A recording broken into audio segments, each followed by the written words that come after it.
again. No, you can't do it now. Hey, everybody. We got to Somebody, wait. anybody, anywhere, We gotta, anytime, any wait and place. see who comes in. If anybody comes in. If Well, anybody somebody comes will come in. in. People will pop in there in a minute. And then What and is then this we'll mess see. up here in this corner? I don't know. That's something new that the thing is doing. It's got this little like circle in the corner. I don't know why that's there because it doesn't do anything. And we're talking about behind the scenes on Restream here. It's being all weird. Thanks. How about tomorrow, Thanksgiving? Yeah. Hey, Chance. Hey, K Munin. And of course, how are you? Nostalgic is talking about that they are he's doing his weekly unboxing on Sundays at 3. Yes, he's chipping away. Yeah, which we will be there next Sunday. Yes. How many more boxes you got, Chance? Because I know you had 17 and you're chipping away pretty good, full steam ahead. And then, of course, tomorrow we will be at Joe Fest. Joe Fest in Augusta, Georgia. So that's where we'll be tomorrow. So we're excited about that. You know, getting out there, seeing what's what. Where are you in Dallas land? Oh my God. So they had the Ewing barbecue. Sue Ellen and little boy kissed. He's possessed, chasing Sue Ellen around all over the place. Yeah, he's stalking her. Bobby trying to buy Jenna Wade a boutique, so they got something worked out with that. Clayton asked Miss Ellie to marry him. Gave her, Miss Ellie, the ring. JR is trying to sabotage that, of course. You didn't do it. I don't like Sue Ellen. Nobody does. Sue Ellen's not bad. Ellen's she just want to be loved by somebody. Oh, he skipped last week, so he didn't do it last week. Oh, shame on you. He didn't do it last week. Just Jeff says the DFW show is in full swing, about to go host the swap meet. Hope you're doing well. Yeah, we're doing good. Yeah, we're going out to the Joe Fest tomorrow. We usually head out on Sundays to shows and stuff like that. Yeah. I have 300 long boxes I am working on. We'll tell you all about this collection offline. Oh, wow. Can't wait to hear about that. 300 long boxes. We can't find any deals. I know. We tried. We tried looking for collections to buy out. We cannot find it. So, it's like, whatever. Hey, Robert. How are you? Hope you're doing well. Did a little figure hunting during grocery shopping earlier today. Nothing for me. Well, it's hard out there. It's sparse. It's not like when we were kids and the toy aisles were just jammed. And it was Father's Day. It was like magic. Okay. And now you go to the toy aisle and it's like disappointment. Yeah, disappointmentville. Like half the aisle is empty and everything's all dusty because it's been there forever. It's just you and a couple of dudes your age standing around in there. Yeah. Things have changed so much over the years. The magic is not there. Yeah, and they're taking out all of McFarlane stuff because I'm still trying to find some stuff from McFarlane. I didn't find it, but I'm cool with that, I guess. It's like whatever. Still trying to lean more heavy on the vintage. Yeah. But I don't know. I'm just where I am in the game right now. As am I, because I backed off of a lot of the modern stuff a while back because it's just frustrating. It was getting frustrating because it doesn't stop. It doesn't stop coming. At least if you, whatever was vintage, whether it was a big line or a small line, you're done with it or you're not. With the modern stuff, you never know if you're done. And then they come out with, they revamp the line. Mm-hmm. Like how many times is Mattel going to redo Masters of the Universe? And make the same figures over and over. And it's overwhelming. Yeah, Robert, we're leaving out in the morning. Yes. To go to the toy show. The Joe Fest. Joe Fest. Yeah, we're leaving out tomorrow morning. So we're excited to go out and see that. In some stores, the shelves are literally a barren wasteland. But it's not a teenage wasteland. The shelves here are full, but they're full of Ninja Turtles. They're full of Hot Wheels. they're full of like the Barbie. Legos and Barbies Yeah. and all of that. But the boys section isn't that big. Hey, Black Knight. All of you, I think by now know who Black Knight is. He has a channel. He's up there in the Yep. Chicagoland area, and he does toy hunts and he collects Marvel cards and stuff like that. Mhm. And he got a pop figure, I think a pop of himself figure. So he does a lot of stuff on his channel. Check him out. Those aren't cheap. Yeah, Those David pop was looking at yourselves. It's like, holy yeah, crap. yeah. David was They looking at get you. that They what, get you. like $50 a piece? And Raynard wants to join us in Mr. Peabody's Wayback Machine. Yeah, Yeah. we can go to KB toy stores in the 80s, mid to late 80s. Nostalgic says in middle and high school, lady friend whose mother and father owned a comic book store in the 80s. Her father passed away Mm. a while ago, and her mom has 300 long boxes in storage. And she approached me. Wow. Wow, I wish somebody would approach us. Like I Yeah. said, we've been trying. We've been trying, and we don't. Oh, he wrote it twice. Okay, we've had a hard time. We have found a couple of lots. Yeah, I think and it's been okay. It's been like 2 or 3 lots Yeah. that we found, and we cherry picked out the stuff that we wanted or updated. Yeah. But then it was some stuff that we were just totally not interested in. Yeah. And You know, I took that to the retro toy swap and sold them really cheap.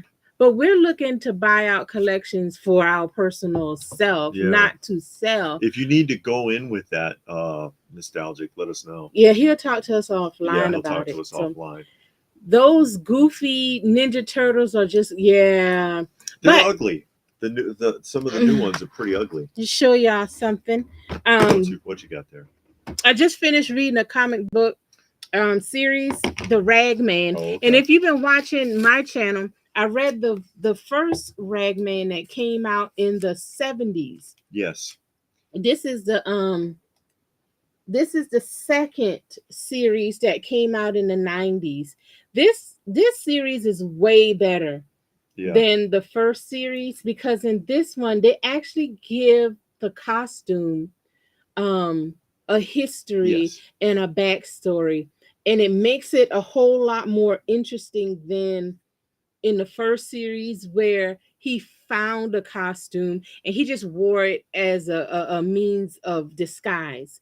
But in this one, the costume itself is alive and it's on a mission, and it's actually a really good story. It's 8 books in the series. It's 8 books. It's one continuous story. He meets Batman in there.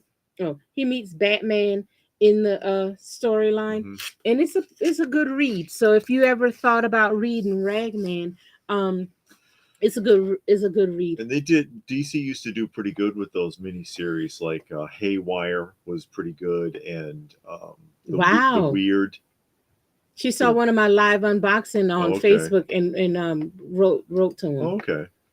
Black Knight says, yeah, his kids got it for Father's Day. Yeah, yes, the video. I saw the video, the Father's Day video. Okay. Hey, Sarah, how are you? Good to see you. Thank you for always stopping by and checking us out. We really appreciate it. And Robert says the NECA Ninja Turtles are the only ones worth getting, and they're nowhere to be found. I saw the NECA crossover. Not the NECA, I'm sorry. Ooh. The Ninja Turtle Masters of the Universe crossover. They look pretty decent. Hey, Raccoon Eyes, how are you? They look pretty decent. I mean, I won't get them, but they look pretty decent. But what I did see, David just showed it on the last roundup. Those other Mattel wrestlers? The Ninja Turtle wrestler crossover, but it's way different than the first set of crossovers, wrestler turtle crossovers, because I got those and I really liked them. Yeah, because the who is it? The ones that they got out now are the wrestlers wearing basically like turtle costumes. Yeah, where it's before it was the turtles dressed as wrestlers. Yeah, and they were bigger too. Those were Playmates though. Yeah, those were Playmates. They came in the cereal boxes. I used to call them the thin, just window box, and they looked like a cereal box. That's right. Yeah, those were nice. They came out in the mid 2000s, I believe, and those were pretty cool. what was that? Black Knight says, LPH or David, have they ever made a Ragman figure? No. No. Would who would do a good job? Well, the only one who's going to have the option to do that would be McFarlane. Yeah. And it sounds like something he would do because he picks out some oddballs from time to Yeah. time. But the it kind of needs to be soft goods Mm-hmm. with wire in the cape because it's flowing. Like I said, the costume itself is alive. Think Venom, because you know how Venom is like it's like an overlay of flesh and it moves Mm-hmm. and everything. Yeah, it moves and flows and everything. And Severus is here. Yeah. But no, the costume itself is alive and takes him where they want him to go. And he spends the first couple of books controlling it and Mm-hmm. getting it under control. And he finally does. He finally gets the costume under control. And then when he wants the costume to have control, he just kind of yields it up and then he does what Yep. needs to be done. So, but it's a good read.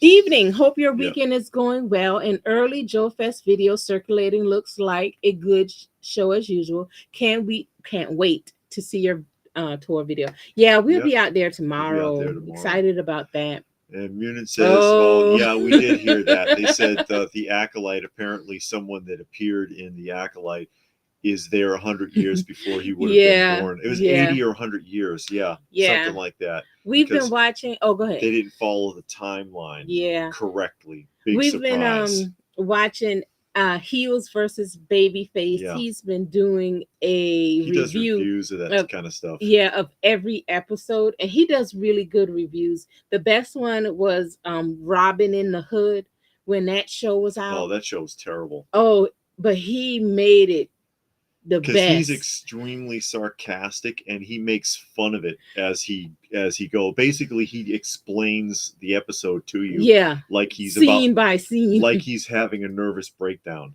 It's hilarious.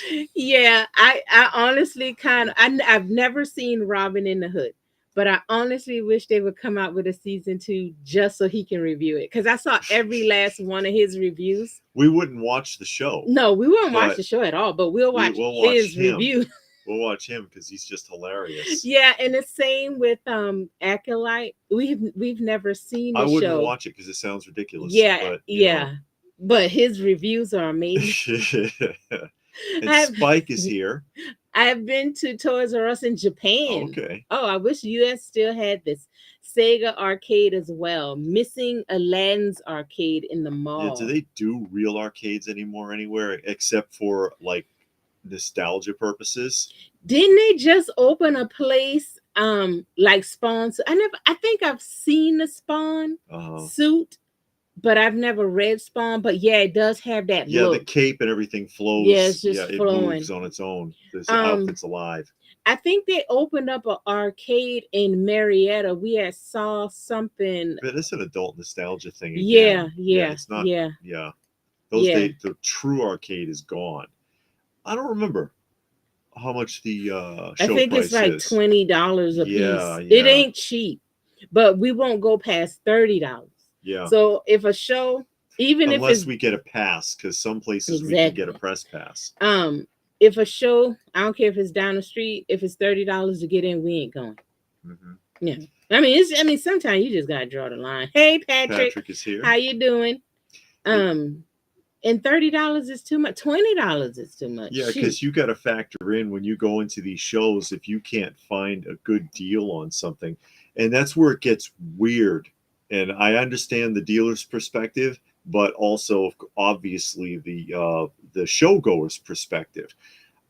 The dealer, he drove all the way out there, sometime from states away. We got guys we know that coming in from Alabama, that are coming in from all over the place. They drove all. I know Eternia Dreams come from Virginia or Maryland, something like that. Yeah, they're way out there, and they're driving all night, and then they're getting a hotel. Yeah, and they got to rent a hotel for 3 days, and then they got to do the show, and they got to pay X amount for a table. Yeah, and they have to factor that. Yeah, but then when you're the show goer, when you're the patron, we're driving all the way out there. It's going to be 2 hours? It's like an hour and a an hour half. and a half almost. Yeah, To still drive out 2 there. So hours. that's your time, that's your gas. Yeah, The cost to entry to get into the show. you're gonna get hungry. Yeah, and yeah, it for some people they're driving a lot further, or we've met people there that came for the whole show Yeah, that got a hotel room. That's getting expensive. And then you're there and you're like, "Oh, I gotta find something to justify coming out here." yeah. And then, that's we did a video on that a long time ago. Yeah, because we Yeah, found ourselves doing that. We yeah, went to a show and it was like 3 hours away. It was like right at 3 hours. yeah, And neither one of us saw anything we wanted. yeah. And we kept walking around, walking Because you around, keep walking hoping. around. You're like, Yeah. oh, Because all in your mind you start thinking, man, I drove 3 hours one way and paid to get in. and paid to get in. You're gonna again gas, you're gonna get hungry. And Yeah. that's all you can think about. So then you end up buying something you don't even want. Yeah, But at that least impulse purchase. yeah, I think that's what we called the video. yeah, Impulse. Of trying to avoid that impulse buy, because sometimes, I mean, you'll end up with something you don't want, or you'll overpay, and you're better off just saying, you know what, we'll just call it a loss and walking away from it. Severus says Attorney of Dreams has great show videos, and he breaks down the cost versus benefit really well. They aren't making their year, that's for sure. yeah. But no, we like going, but now we just go. We have a good time. We try not to think about too much, get too Yeah, involved, because if you do, you're gonna end up leaving there with a bunch of stuff you don't want just because in your mind I drove X amount of hours to yeah. get here. And like we said, we found a lot of people were doing that, including ourselves. We've done that, and it's just that's why we did the video on it then. Nostalgic Okay. says Southern Fried Game Room Expo at the Cobb Galleria is amazing, and there are comic book dealers like Mario's Comics, and they gave him a press pass. Oh, okay. Okay, that's cool. That's cool. Mm-hmm. Yeah. Robert says it probably costs you $100 just getting there. It depends Yeah, on how because you got far. to buy a tank of gas, and That's also why gas we is set a. high. That's also why we set a limit of how far we're Yeah. willing to go, because there are other shows we're invited to and stuff like that. And I'm like, do we want to Yeah. drive for 6 hours? I don't know about that. Yeah, because somebody invited us to an opening of a comic book show. And I'm like, oh man, that'll be good. Sure. Until I saw where it was. And I'm like, that's a 6 hour trip one way. Yeah. Like we were invited to a show in Tennessee. That's fine because it's right at 2 hours. Yes. So it's Yeah. like, okay, we can go We can there. pull that off. Yeah. Alabama, right at 2 hours. So that's fine. Sarah's been to a Star Trek convention. Because, it may seem like we do this for a living, but we don't. Because if it was our job, yeah, and we were getting the big bucks for it, and we had like 500,000 subscribers, then yeah, we'll drive all over the place. But yeah, in the meantime, we've got to kind of reel it in a little bit. Yeah, and find nothing. Yeah, it is. Or more, because some of the bigger the show is, the more it's going to cost. Yeah, like they got the Dragon Con here in God, Atlanta. We don't go to that because Very a day expensive. pass is like $60 for the day. Yeah. Somebody paying no $60, and it's all packed and stuff. I identify as a child, and I'm 11 years old, and then you have to. I was born on a leap year, and you have to. And I'll walk in. I'll put shoes on my knees like they used to do in what was it? Our Gang, the Little Rascals, and the kid put the shoes on his knees, and he walks on his knees like he's really short. That's what I'll do. Hey, Marvel fan. Number one Marvel fan is here. That's what I thought. I am too. And who's going to argue with you? Who's going to argue with you? I'll turn into my dad and kick your ass. Nostalgic says there's a reason why Mario's Comics will not buy space at the Atlanta Comic Con at the Marriott. He deals and is funny. Oh, okay. Okay. And Severus says, what annoys me is how the VIP passes and they aren't capped. So paying the extra money really isn't the advantage that's advertised. Sometimes it's not. It depends on what you're looking for. Well, sometimes the VIP allows you breakfast with somebody, or I don't know, photo ops and certain things like that. But outside of that, Hey, Eric, how are you? He wants to know if we ever have humidity issues in the museum, and no, because of the dehumidifiers. Yeah. We don't even want to risk shutting them off. Really? But we keep the humidifiers going. We shut them off right now so Yeah. you can hear us because it can be loud. Mm-hmm. It's like sitting next to an air conditioner. But we keep them running 24 hours a day. Yeah. And we dump them out regularly so that there is no moisture in here. Yeah. I think the humidity in here is 40%. Yeah. Which is low. And also the air conditioner helps keep the moisture level down. So yeah, we don't have any problems with it. We have two dehumidifiers in different spots, so it kind of covers everything. Yeah. If sometime we'll move it around just so it can be in another area, but it makes a big difference. Yeah, it does. It really does. Wow, it's mainly Funko Pops at Dragon Con. I would think and it would bad be cosplay. I'm just kidding. That's where the professionals go. Mm-hmm. Between horror comics, Trek convention, which costs more, or flea market? Flea market shouldn't cost anything. No, flea markets are free. Usually free. Jesus. In my personal experience back in the day, the Star Trek conventions were always the most expensive. Oh, really? But I haven't been to one in a long time.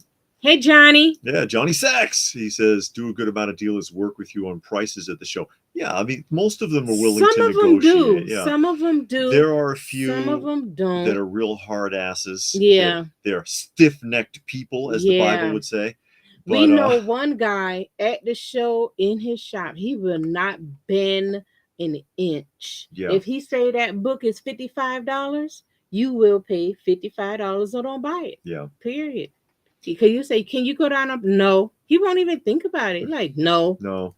Screw you. All right, dude. But that's the that's the issue. There are people that are willing to wheel and deal. Yes. And what we have found, of course, is if you bundle. Yeah. And more specifically at the end of the show. Yeah. So that's why we had to pick a day for Joe Fest. So if we're going to pick a day, we'll pick the last day, because the last thing that they want to do is have to pack everything back up again. You risk damaging it, moving, or something. You might drop it. They don't want to mess with it anymore. Yeah. And sometimes you can pick up some great deals. And I'll even tell them, you don't want to pack this up again, do you? He's like, well, what do you have in mind? Because they don't. Yeah, they don't. I'm not being funny. I'm serious. Yeah.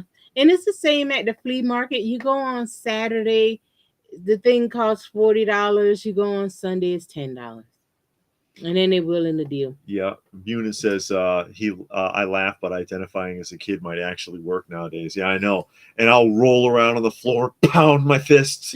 Thank you, Sarah. I'm 11 years old. I want my free pass.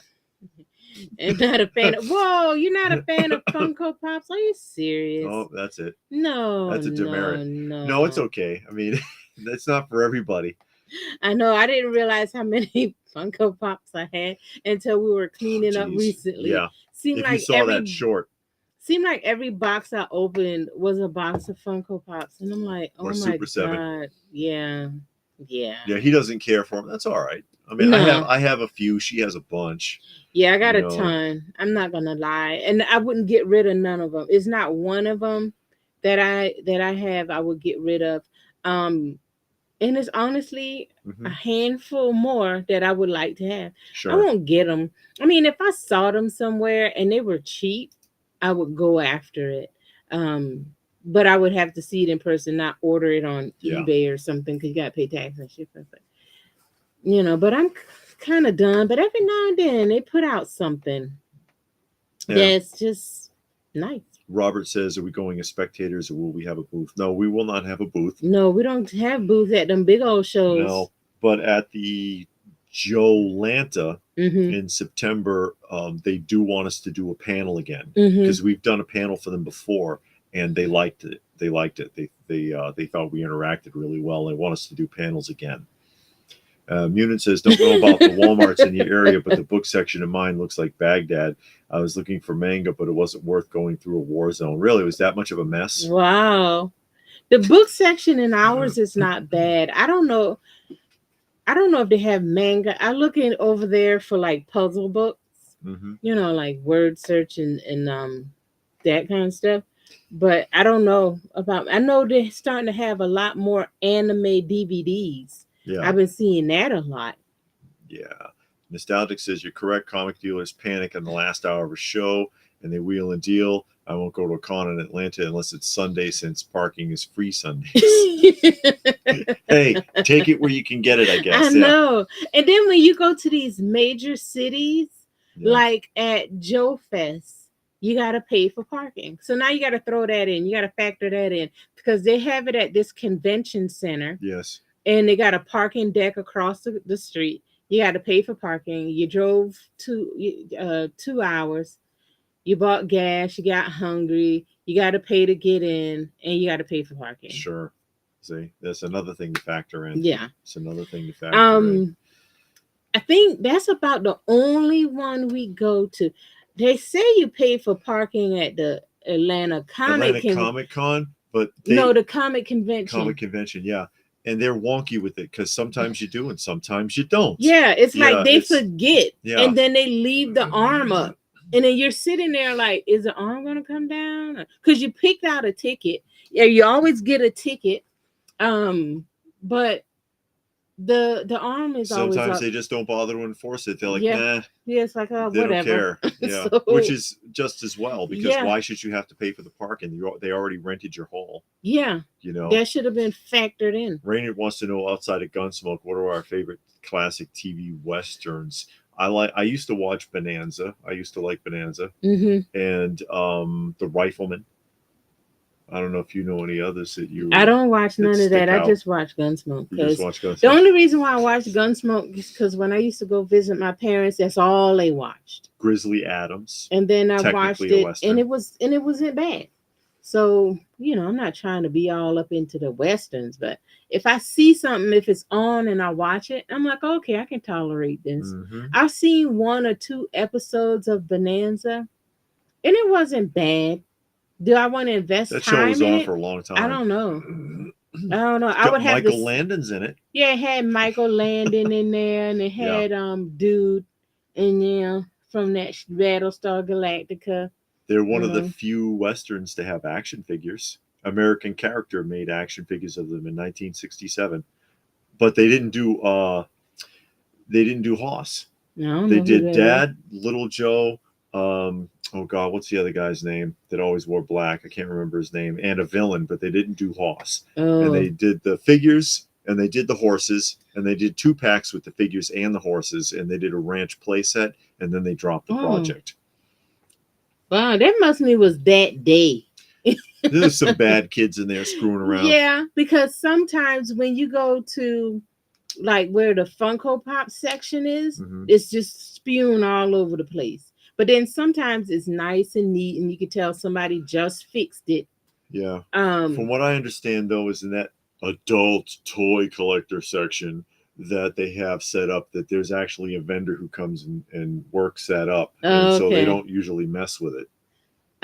Elite Action Joe just started watching The Rifleman and Cheyenne. I saw 1 episode of The Rifleman, the dad, and he had a son, and he had a rifle. It was like Marshall Dillon, but it was just a father and son, and he carried a rifle. I think he was a sheriff, right? Wasn't he the sheriff? I don't remember, actually. I haven't seen it in a long time.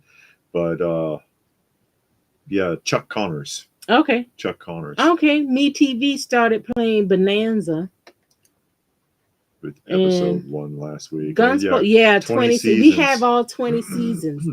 Real seasons. Yeah, as in like 36, 24 to 36 episodes a season. Some half hour and some an hour long. Yeah, when we stopped watching it, because we had to take a break when my dad was here. Yeah, because he watched it all day. He watched. Yeah. And on Pluto, they got the Gunsmoke channel. So it's 24 hours of Gunsmoke. And that's all he watched. That's all he watched. And William Randall is here. Hey, William Randall, how are you? Glad he could make it today. Wait, yeah, okay. Because he said he eating spaghetti. He's eating spaghetti. Oh, he making spaghetti. Making spaghetti. Good choice. With meatballs. No. Is what he doing. No, I don't like that. Patrick like Dragnet. I remember Dragnet. He gonna have it with he gonna put up some bell peppers. He's gonna cut up the bell peppers and the onions and everything. And watch, he's got a can of SpaghettiOs. Oh, he got Chef Boyardee. Yeah, Chef Boyardee. A meal in a can. A meal Mm. fit for a king. Well, It's as long as he gets some bread and put a lot of butter and sprinkle some garlic pepper a salt real on it. He-Man meal. Well, yeah, you get the bread and you put some garlic powder on it, you'll be good. Bonanza Gunsmoke Rawhide must be the longest running series. Those shows were very popular. It's They not were as long very as running popular. as Young and the Restless. Well, Rawhide with tho- Clint Eastwood. yeah. Oh, he was in Rawhide? He was in a Yes. TV show. He was in the TV show. Oh wow. Radio Gunsmoke had a radio show, but a TV show with William Conrad voicing Mac Dillon. Uh-huh. Why no meatball? Because David don't eat meat. Yeah, I don't want meatballs. So he doesn't want meat in it. Dead or Alive. Steve McQueen. Yep. Nostalgic says. There was a bunch. I mean, during the 50s, there was a big resurgence of interest in Westerns. And I think something like 50% of the prime time dramas were actually Western shows. Yeah. Because it was that much of a call for it at the time. And you can see it reflected in the toys because there were many children's Western outfits and cap guns and things that were sold during that time period. You can see it in the culture. Munin says Funko Pop section is full of dust. Only the plastic protectors sell. I don't even think they clean the collector section anymore. Oh no. Oh no. Oh no. Oh, Wagon Train. Nostalgic's going to name every one of them now. That's okay. You know what I thought was interesting today? What? Was something that came up about Overstreet. Mm-hmm. And someone was making a point about the Overstreet guide. And this is why I always tell people that those guides are for reference. Yeah. You cannot go by the prices in the price guides. You can't. Because there was I think it was on Heritage Auctions. There was Popular Teenagers number 15. Okay. It was I think it's a Golden Age romance. Yeah. Popular Teenagers number 15. Graded 8.0. All right. And a Golden Age, it's tough to find anything higher than a 5. Yeah. So that's a big deal. And 8.0 is a big deal. And it's sold for $12,000. And that's before the buyer's premium because what is the upcharge on Heritage? Is it like 20%? Yeah. It's something crazy. It's 20%. Yeah, it is crazy.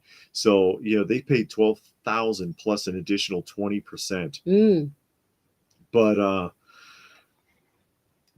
But if you look it up in the Overstreet guide, Popular Teenagers number 15 and an 8.0 graded is $271. Because everything is what a person is willing to spend. Yeah, well. And I mean, is a person willing to spend that much? And on Heritage, it's a whole different group of people on Heritage. Yeah. If that same comic had sold on eBay or Mercari, would it have sold for that much? I don't know. I mean, they're willing to pay the buyer's premium. And to me, that's just amazing. Plus tax. I know. So Wham Randall says, no, he got meat sauce with I'm just playing with him. He knows that. Italian seasoning, Hunt's garlic and herb, onions and mushroom. Oh, yeah. And then he got some bread with a lot of butter and garlic sauce. Oh, he does? Garlic does it say bread and butter there? He didn't put that down, and then he's going to toast it. Oh, and he's going to eat it with that. She's adding to your meal. Is what she's doing there. I think Deadwood is probably the best TV Western I've watched. Did not romanticize the time period. I don't think Gunsmoke. Did Gunsmoke romanticize? Not really. I mean, a lot of those people were living hard, and they were dressed in rags, and they looked all dusty and grimy. Nostalgic said Big Valley with Linda Evans and Lee Majors. I remember that show. The one thing that I guess keep it kind of realistic is not a lot of happy endings in Gunsmoke. It's pretty miserable. It's kind of it's kind of miserable because it's a couple of them you like cheering, you're like, oh yeah, this is gonna turn out good, it's gonna turn out good, and then a person dies, something is destroyed, they lose a farm, something happens. Someone burns their farm down. Yeah. My favorite was the guy with the clothesline. Yes. Marshall, there's these two guys that kept harassing him at his farm. Yeah. And Dylan was like, "You want me to?" He's like, "No, no, I don't want to cause any trouble. It'll be all right. It'll be all right. I'll handle it. I'll take care of it." And then and then one night you heard horses, and you heard somebody yell. And then the wife is like, "What's that?" And he says, "Oh, don't worry about it. It'll be all right." And then he calls the marshal out in the morning, and the two guys are laying dead. And there's a wire. And so when they came running through at night to throw torches at his house or whatever they were doing to torment him, Mm-hmm. the wire caught them both on the neck and yanked them off the horses and killed killed them. And he says, "Oh, it's all my fault, Marshall. I think I set the clothesline a wee bit too high. It's a pity, but it's an accident, don't you know?" It's like, That was good. But my favorite hilarious. one was the wife. The husband and wife were married, and then the husband got his eye on a new woman. And then he was going to leave the wife and bring the new woman to the house. So he went and got the new woman and got home, and the house was burned down. She burned the whole house down. That's right. I remember that. I love that episode. Make yourself comfortable. Yeah, make yourself comfortable. Sit down. I got dinner cooking, and Marshall Dillon is just standing there like, "You burn the house down," because the new woman, he had a lot of money and everything. He had a house, and the new woman wanted his money in the house, and she was like, "You ain't getting none of this." No. She burned the house down. And the new woman just looked and walked away, because it was like, "I ain't got nothing now." Yeah. 50s was Western, 60s was bad bikers, 70s, 80s was sci-fi, horror, 90s mafia, gangsters, 2000 superheroes. Yeah. Well, you had the vampire era in there too. Oh my that God. was what, like the 90s? Yeah. You had vampires, werewolves for a minute there. That came in there. Yeah, those garlic knots are the best. Yeah, garlic knots are good. Big Valley was good for sure. Yeah. I just watched it when I was young. I don't remember it too well. Williams, he's going to top his plate of spaghetti with grated Parmesan. Parmesan. See, now we talking. We got some good things going. Oh, hey, no. David, how are you? David McNichol has joined us. David McNichol will making everybody hungry. Black Knight says, "What con you guys haven't gone to that you would love to go to one day? Maybe the Ohio, the big We've Ohio." heard a lot about the Ohio. I want to go to the Heroes Con too. Oh, okay. So those two, the Ohio and the Heroes Con. Yeah, because we've been to the Kane County, but when we were living out that way, so it wasn't so hard. Mike High Comics Tour. Okay. Okay. Amazing shop, but prices are way out of this We've seen a few of those videos, not this particular guy, but we've seen those videos where they go to a tourist store and the prices are like nuts. See? Make matters worse. I know. I have everything I need to make it right in my kitchen. See? There you go. Like the Jimi Hendrix song, house burning down. Yeah, that woman was serious. Yeah, she set fire to the house. You won't get nothing now. Yeah, you still want him? And she kept telling the husband, she just wants your money. She just wants your stuff. And she was. Yeah, she was. And the wife saw it quick and tried to keep giving him another chance, but he wanted to bring the woman home. Yeah. So she was like, "Okay, two can play that game. I don't have proper bread for." You don't need proper bread. You just need bread, period. And you just lather it up with a lot of butter. Oh, here we go. And some garlic powder, and then coat it with that Parmesan cheese. You could, Nichols wheat bread. Oh, yeah, you probably, no, just forget it then. I think with all the gender-driven programming now, there's a clamor of older shows, as I'm seeing many more available already. Says Johnny Sachs, and that's true because it was a lot better. It was a lot better back then. The shows were better. That we watch mostly vintage shows, and that's Brian. Part of the reason why. There's Brian. Glad you could make it today. We saw a video. We had to stop watching it, and it was talking about 80s movies that would be banned today. Mm-hmm. And you could tell by the first 2 minutes where this was going. So we had to turn it off. But I've been seeing that a lot. Songs that wouldn't be made today, Yeah. movies, TV shows, because of what they're talking about, Yeah. title, phrases in the songs, what the song or TV show or whatever is about. It would be banned now, and it's like, no. Yeah. David McNichol says that he meant Mile High Comics in Denver. Yeah, Oh, they're okay. infamous. Yeah, they are. They're a big deal comic book shop. Elite wants pasta. He just went and put on pasta.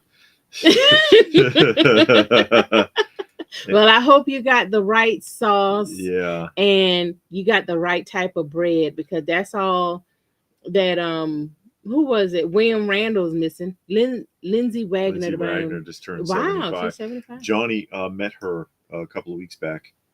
Yeah, at a show. He met her and the Bionic Man, right? Yes, they were doing a show together, and he got autographs from both of them. And I forget where he was. Raccoon says, same with Yeah. comic shops are telling me they're running out of back issues and new books are sitting. No one wants the woke stories. Yeah, and we talked about that plenty of times because we talked to a lot of vendors, especially at the comic shows, and Yeah. many of them have gotten away from the new orders. They call up Diamond Distributions and said, you know what, just take me off Okay. your list. I don't want anything else. I don't want any new stuff because everybody wants the old product, even the Copper Age stuff, even the 90s books. Mm-hmm. You know, they'll eat them up. The stuff will move. Mm-hmm. But the new books, and the only thing that sells from the new books is the variant covers, but you got to buy X number of the new books to get those, and then Yeah. you got bricks. You Yeah. got stuff that just sits and sits and sits, and you can't give it away even like at a dollar an issue. William just put up Oh, his okay. mail call from Big Bad Toy Store. Um yeah, a bunch of stuff is starting to come in at Big Bad Toy Store that I Yeah. ordered. A Ninja Turtle set just got released. I think another set of Thundercats just got released. So it's sitting in there pile of loot Ugh, until pile of loot. until it gets till it comes near the end of its time, and then I release it. Yeah. I don't know. I don't know if I don't think I regret buying this stuff Mm-hmm. or ordering it, but I don't feel all great about it. I don't Yeah. know if I don't think I regret it though. I think, okay, I probably could have did without that and still feel fine. Yeah. You know. Any site. Amiyami's site has Okay. been putting a ton of anime figures on sale, even the type of anime girl figures LPH is very fond of. I think she's being sarcastic. Yeah, You know, because like I'm not fond of them, no. the girls with the you can actually strip the clothes down. Yeah, with the big breasts and no, Uh-huh. and like the little schoolgirl outfit and the gigantic That Lolita eyes. outfit, like Sailor Moon. And Yeah, David McNichol says Transformers just came in at Big Bad. And that's another one that they never stopped making either. The yeah, Transformers, man, they just and all these third parties yeah. cranking that stuff out. I am gonna start. Well, it's just one more Transformer that I want, and that's Starscream. Mm-hmm. And I am going to pursue the original Starscream and try to get, because I always try to get the Takara if it's not too bad. I lucked up and got the Megatron, which it Oh was just a yeah, Walter P, because it was on bids and everybody slept on it. So I got that ultra cheap. that's the G0, the Yeah, 1974 Megatron. yeah, yeah, If you've never seen it, I can grab it. But yeah, the 1974 Megatron. Because that's when they started making those, the Diaclone stuff, and then Hasbro, of course, cut a deal with the Takara yeah, manufacturer yeah, and remade it. Some of them. There's stuff in that catalog that was never redone, that has never to this day been remade. That's really fascinating. Transformers. The catalog's in there with it. yeah. I saw that. I didn't watch it, Mm-hmm. but I saw it, and I said I was going to watch it later because I wanted to see what he was saying. Because there's a lot of videos out now talking about comic books and how the comic book market is dropping, and maybe now is the time, and I'm kind of hoping because Time it to is. buy, because Yeah, it's like a roller coaster. It goes up and down yeah, from year to year. I'm hoping that it is about 2 3 books that I really want, and if the price comes down I'll be happy because then I don't have to pay like ridiculous There's prices. Jesse say what? Hey Jesse, how you doing? And Nostalgic says there's a Tom and Jerry cartoon from '65, The Mouse from Hunger, which is banned due to flashing lights causing seizures in children. It was a parody of the man from Uncle, and he's got an 8 millimeter. Yeah, he collects a bunch of 8 millimeter or 16 millimeters film reel movie projector. I think I remember that one. I think I remember that one. Biker mice to come back in stock at Big Bad. Biker Yeah, they did mice. at the last Toy Lanta. It was a lot of biker mice there. We saw a bunch. Yeah, The that was a original, surprise. Yeah, yeah, the you original, don't and a normally see couple of them, remakes, but it was a lot of including the original. cycles. Yeah, And I think I showed those in the highlight reel because you never see those. yeah, we saw that one. Hmm. David showed that I think on the A while roundup. back, yeah. Didn't you? Hey, happy Saturday Oh, he's on been to the three channel years. 3 years. Okay. Well, we're glad you're still here. Yeah. GameStop has a special where if you buy $25 worth of Hasbro Transformers, you get a free comic. What comic? At GameStop, they got comics? Yeah. Problem is, it seems GameStop doesn't stock Transformers in their stores. You I was gotta at order it GameStop online. Friday. I was actually looking for Really? some McFarlane figures. I was. I wanted to see if I could find a couple of things McFarlane. GameStop's hanging by a thread. Yeah, but I ain't see nothing from no McFarlane. Severus says social consciousness changes so fast now, like unlike prior decades, making nostalgia a powerful selling tool. Hence the demand and price for the older stuff. Yeah. Hey Tommy. Tommy Fletcher is here today. Thanks for joining us. Yeah, I was in there and nearly all of their toy stuff was on clearance. Like the game stuff was regular price, but all of their toys were on clearance. The new 24-hour a day national network launches on June 25th. Oh, the Me TV Tunes. Okay. Yeah. We don't have that. I think you got to have, it's not going to be like an app or something, right? Isn't it going to be on over the air television like regular TV?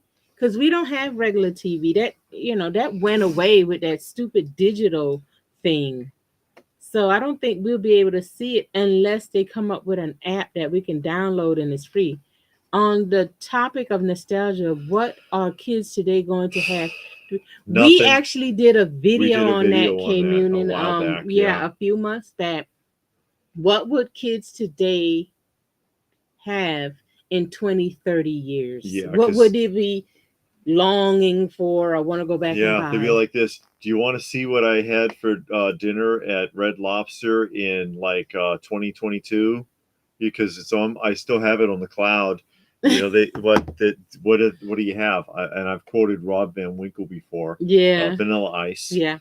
That he had said in an interview that he made basically the same argument. He was like, they haven't. Nothing culturally significant has happened since the iPod, and that was in 2003. Nothing has changed. Every year looks like every other year. Okay. So what do people have to look back on? What do Nothing. people have to be nostalgic over? Yeah, there's really nothing there. It's crazy. I don't know when this channel started. I don't remember either. It sound Yeah. maybe 2016 or something. I don't know. Around about that time, maybe off a year or so. But it wasn't before that. I think it was more like 2016 or 17. Mm-hmm. Hey, Mick. Mick C. My wife and I say hello. She collects pop. Well, hello. Yes, pops. And there's nothing wrong. Nothing wrong with that. It's over the air with an antenna or a friendly streaming service. Mm-hmm. Or a friendly streaming service. Or on friendly. He says it's in a local affiliate in Atlanta for Me TV Tunes. Pokemon. Are Me TV Tune or Pokemon? Mm-hmm. They're going to be nostalgic for Pokemon? I don't know. Pokemon cards, Magic the Gathering cards. Maybe. There's a local affiliate in Atlanta for for me. Me TV. Yeah, we don't Are have they the ones that antenna. do collectors call Me TV? Yeah, that's on. They have a YouTube channel because we see collectors call on Yeah. YouTube. I like that show. It's cool. Um, I don't like how they be trying to buy people's stuff, but it's a You know, reality that's the show. collector's call, though. You don't have to accept the deal. Oh, okay. So what's the Yeah, collector's choice? that that's what collector's call is. It's your call. Oh. Yeah, so Okay. you can take the deal, or you can say, "No, I don't Yeah. want to do that." Um, Yeah, we watched that. yeah, because we actually put in an application for them. Oh, you did? Yeah, but haven't heard. You know, I got a response, but I don't know if they're going to do anything or not. But I did get a response. We'll see. And Cam Union wants to know how long we think GameStop has left, and now soliciting customers to trade in PSA graded cards. Really? Well, now that everything's online, do you really need to have a physical game? So I watched you since you started. Okay, Oh, thank you, Robert's been Robert. here since the beginning. Um, Collector's call Sunday at 6:30. Okay. well, the thing with that though is if you don't have a disc, a cartridge, something, Yeah. you don't really own that game. Yeah, it's just like the DVD and the Yeah, music. yeah. You can So download music on your phone and they computer. always own it. They always own it. So they tell you you don't own the game. You're getting it through your box from our service. Well, if I don't own the game, then making a copy is not pirating either. If I buy it and I don't own it, then if I copy it, I'm not a pirate. I'm just saying. They GameStop sometimes has stuff in stock where other retailers are always sold out. The toy hipsters are inflating the vintage Kind of Star Kenner. Wars. Oh yeah, I don't know. You got these Well, people. people always want the older stuff anyways because they've been cranking out reprints forever since the 90s, around the time of Phantom Menace. And in any toy line, everybody's always going to want the oldest version. You know what I mean? And WCW fan says, question, not sure if you were asked before, what decade do you feel was the last great for TV shows and toys? I think, yeah, we've talked about that before. My impression of it with toys, television, movies, wrestling, music, is that it slowly built up through the 60s, 70s, peaked in the 80s, and started to trail in the 90s until we got to where we are today. So I would say the peak of all of that is probably somewhere in the 80s. Yeah, it started trailing off, I think, in the 90s. Mid 90s, it started to fall off. The toys went to hell. The music started getting really weird, so on and so forth. Yeah. Movies were relying more on CGI than acting or writing and all of that. But I mean, there's a lot of really good stuff in the 70s too. But in the 80s is when a lot of stuff really peaked. And like I said, that goes for the wrestling. Wrestling, it was never bigger than it was in the 80s. Yeah. Movies, there was a lot of great stuff. A lot of really iconic things came out in the 80s, and so on and so forth. And now it seems like all anybody does is disappoint us. And prior to that, you had good examples in cinema and other places. Like you can find great films from the 40s, 50s, 60s even. We watch a lot of them. But not as many. But they're good. They're better. The majority of them are better than anything being done now. Yeah, even honestly. The cheesy ones are better than the cheesy ones from back then. You see the collector's call episode? No, we didn't see that one. We saw the G.I. Joe guy. Yeah, we've seen a couple episodes. We haven't seen all of them. I remember the G.I. Joe guy because he had like 3 flags. The USS flag. He had like 3 of them in the box. And they wanted to buy one from him, and he was not having it. Well, the thing is, the guy brought something to trade. He brought a figure, and he was like, the thing is, this is the wrong one. It wasn't the figure that he was looking for. It was a different variant. Are you going to? Yes, we Yeah, are we'll be going to there Joe tomorrow, Fest William. The tomorrow. Joe Fest. Yeah, we'll be there tomorrow And morning. Tommy says, yeah, you never own the game. You're just licensing it. Or leasing, Yeah, yeah. leasing it. Mick says toy hipsters inflating. Oh, he Oh, he said already that read again. that. Okay, Said I it read that twice. one already. And Severus says, I think kids today will be nostalgic for same stuff as us: music, movies, sports, and games. They'll have Swift, Caitlin, Barbie, and Fallout. Ugh, I don't know, because they don't seem to care about it. So They don't seem to we'll care see. about Taylor Swift, and you listen to it. You watch the documentaries or whatever, Oh, that's and right. they don't even remember what They happened interview at people after the concert, and they can't even remember what songs were sung. Yeah. It's weird. Yeah, they don't remember anything about the concert. And I mean, I haven't been to a ton of concerts, but I have been to some, and I remember the concerts. You know, but these people, I don't know, they don't remember nothing. These Gen Zs are attaching their paws. Yeah, to our nostalgia, especially VHS records and toys. Yeah, but they want to grade them all. We want to watch the stuff. And Severus says he's starting to see what the boomers were thinking when they saw hippies coming. Yeah. Well, when you're a kid, you don't get it. When you get this, now I am the angry old man. When I was growing up, I didn't get it. Now I'm like, and now I know why everybody was always so pissed off. Yeah, any show could be a hit or miss. Oh, it'll be a hit if they come here because I'm crazy. Oh no. Yeah, I'll act a straight fool. Up in here. No, not really. But. Yeah, current music is very bad. Wrestling is dead. And I was wondering what was going to happen to wrestling after Vince McMahon got kicked out, because he was basically the owner, and then he had wrestling kind of a monopoly on the wrestling. What killed it is when the illusion was gone. Because when we were growing up, even if you didn't believe in what was happening, and not trying to take anything away from professional wrestlers, because it ain't easy, and guys have been seriously injured and even killed wrestling. They take a terrible toll on their bodies. They beat the hell out of themselves, but it's set up. And they would say, okay, like Honky Tonk versus, who was it? The Ultimate Warrior. And Honky Tonk's job, McMahon said to him, put this guy over. I'm going to put you guys in matches for the next few months because he's going to win the belt in 6 months. And Honky Tonk's like, okay, Vince, I get it. And they do their matches. The majority of it wasn't scripted. They would just go in there and they'd feel each other out. The shoots weren't scripted, and they would never be out of character. Never, even wherever they were. And I've cited it before in Hulk Hogan's book. He talks about getting arrested in Florida with the Samoans and screaming on the phone at Vince McMahon because he was like, these two morons won't talk.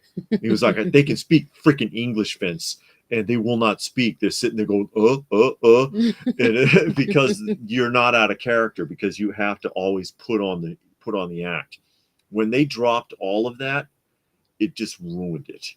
In my opinion, they ruined it, because now they're like, oh yeah, it's all bullshit. Oh well, we make it all up. And it's like, well, the illusion is just dead. Yeah. Even if you thought it was all fake, you always kind of wondered. You know what I mean? And then now it's very heavily scripted, and it didn't used to be. Yeah. They used to improvise everything. When they went out there, it was like, hey, go do a shoot. Okay, grrr, and they just flip out. And some guys were good at it and some sucked.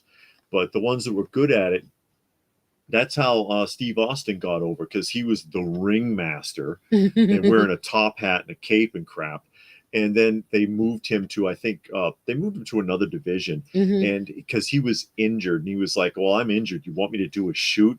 And he was like, what am I going to do a shoot about? I don't even have a persona right now. And he was like, just make up anything. Just make up anything.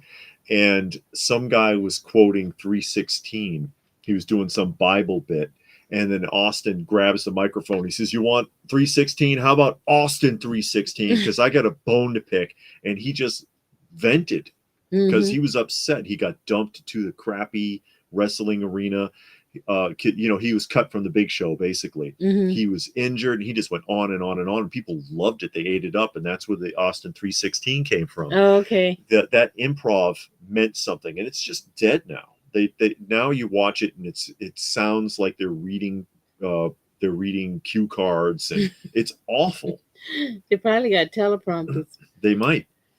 T. Stewart said, "Neither of us collect Robotech or Macross." I used to have the whole Matchbox Robotech Oh collection. no! Yeah, it's part of the collection that I lost. Don't get him I started. just never got back to it. Tommy says they can't remember what songs were playing on the show tape. Yes, because No. it's probably lip synced anyways. Yeah. People trying at concerts are too busy get focused with on their phones and taking all of these pictures. Says Elite. And all of that. And Stone Sour made a cat donation. Much appreciated. But when I used to go to concerts, cell phones wasn't that big yet. I don't think they even had the cameras out. You still had to use your lighter. Yeah. Cameras weren't allowed in most of them. Yeah. You couldn't bring a camera. So you didn't have that problem where everybody was there. Because even on the commercials, they show that one commercial. I can't remember what phone it is, but the people are at a concert, a pole is in the way, a person is in the way, and the camera takes all of those things out of the way so you can get a full picture without obstruction. Yeah. And it's like, why don't you just watch the show? That's the last time I was at a wrestling event with the kids in Topeka years ago, way back. That was the deal, because they had the jumbotron over the door. Everybody's sitting there like this. Wrestling rings over here. Nobody's looking at it. And it's like, what'd you come here for? You see that in church too. Yeah. When they started bringing the jumbotrons in church, they would have two. Yeah. And then at first they would only use it to put the words to the songs. Then they started putting the preacher up there. So now everybody's looking at the screen and the preacher's standing right there. And I looked around one day. I'm like, what are they looking at? And they all looking at the screen. I could have stayed home and I wouldn't have to pass the plate. Yes, you could have kept your money in your pocket. Walmart current toy aisle is sad. Yeah. Nothing but peg warmer since last year. Before last year. I know. It's been there for a while. William says he ordered nostalgic trucker hats, Kmart, Hills, Lawson, and Kenner. Nice. There you go. We saw some nostalgic trucker trash cans, like the CB. The ash cans, the CB, and they got all of the CB jargon on it, and it's two different ones. And I'm like, man, I'm getting that, because we collect the trash cans, the lunch trays, the TV trays and the lunch boxes. You remember when you had an old metal ash can? Yeah, they used to call it in your house. It's like 13 inches tall. Because they don't cost a lot. No, the majority of them are pretty. Yeah, unless they're like the Masters of the Universe one is kind of expensive. Jason the Wheeled Warrior. Yeah, that one is real expensive. Yeah, pro wrestling is like politics. It's all stupid. Imagine paying for a concert or live event only to be looking at your phone the whole time. And those times, or the concert's behind you and everybody's like this. Hey man, totally watching such and such, man. And you see people in like that big behind you. Arnold Schwarzenegger does that at the strongman competitions. Because they show, oh yeah, it's all about these guys back here. You know what I mean? It's look at that, that's amazing. And it's like, all I see is your face, Arnold. That's all I see.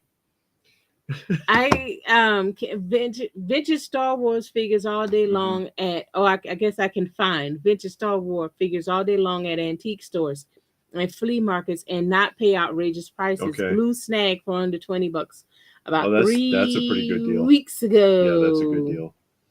And Nostalgic says, remember when Target chose to mix the boys and girls toy line in one section? No. Did Target really go through with that? I have no idea, because I've never heard of that. We haven't been in a Target in a long time. Yeah. That in California they made a rule that department stores had to do that, that kids wouldn't be offended. Some kind of kid nonsense. Ain't offended. They don't care. I know, nobody cares. Parents care. They pretend to. WCW fan says he still likes wrestling. However, for me, it died when dumb AOL sold WCW to WWE. They should have never been able to buy WCW because that's what started the decline, in my opinion. You might be right.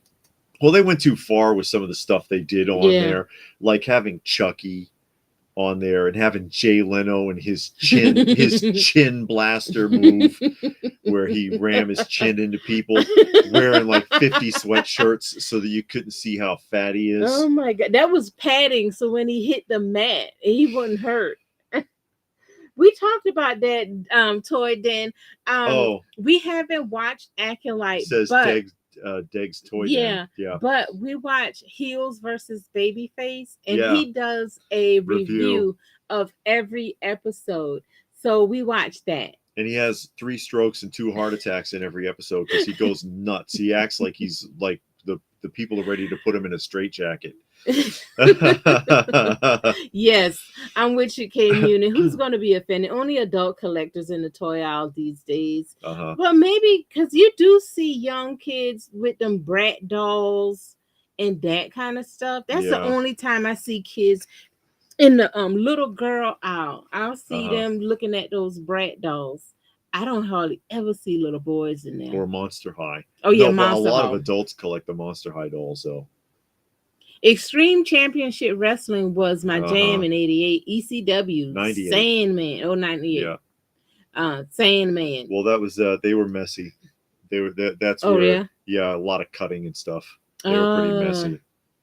It's Severus quite likes divided. the Acolyte, but the fan base is divided. Yeah. Yeah, you're gonna find that. That's in everything. Sure. It doesn't matter what it is. Yeah, You're it gonna doesn't have matter. division. Oh, I like it. Oh, I don't like it. It's with the canon. It's not. Yeah. They added this. They switched out this person is all women, is all men. Who cares? I mean, I just like good story writing. If it's a good story writing, good dialogue, and it's acted well, I can get behind it. You know. But if the storyline or the plot is like, like some things I can go with, okay, that's kind of stupid. But if it's like so ridiculous, you just can't look past it, then it's like, no, this ain't worth it. Because I like cheesy movies. So I can go with a bad storyline if it's done in a way that's kind of, I don't know. It's kind of weird, but they're not like, taking themselves too seriously. Yeah, and it's like kind of Sharknado. Obviously, they know that it's ridiculous. Yeah, Sharknado. You got tornadoes full of sharks.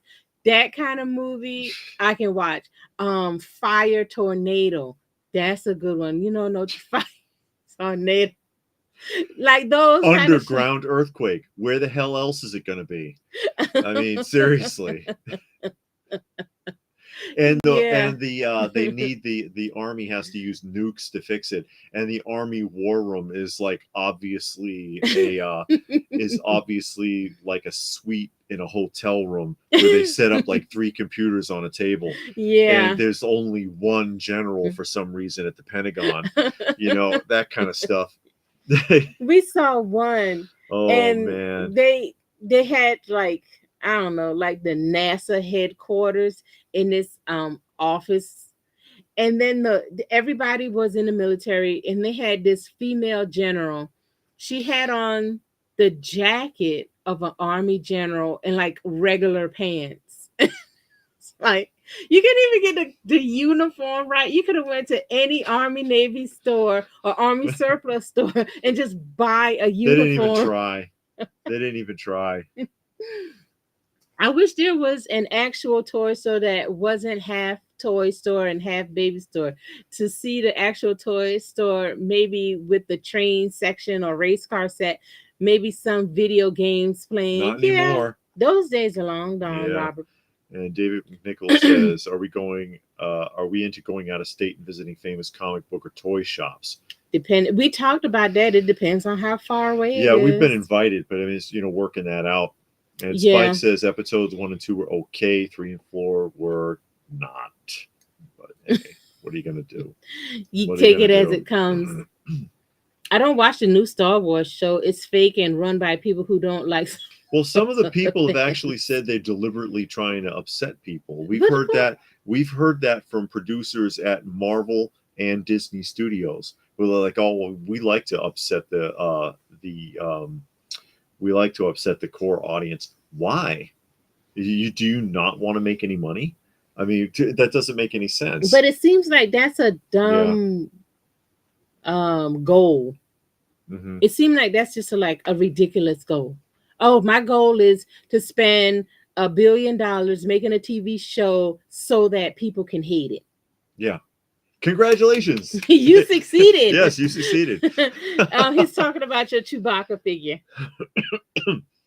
Yeah, he's got his satchel, and he's got all of the little clips in his bayonet, all of the little But he want to magazines. know, did it come with that? Yeah, that's the 1978.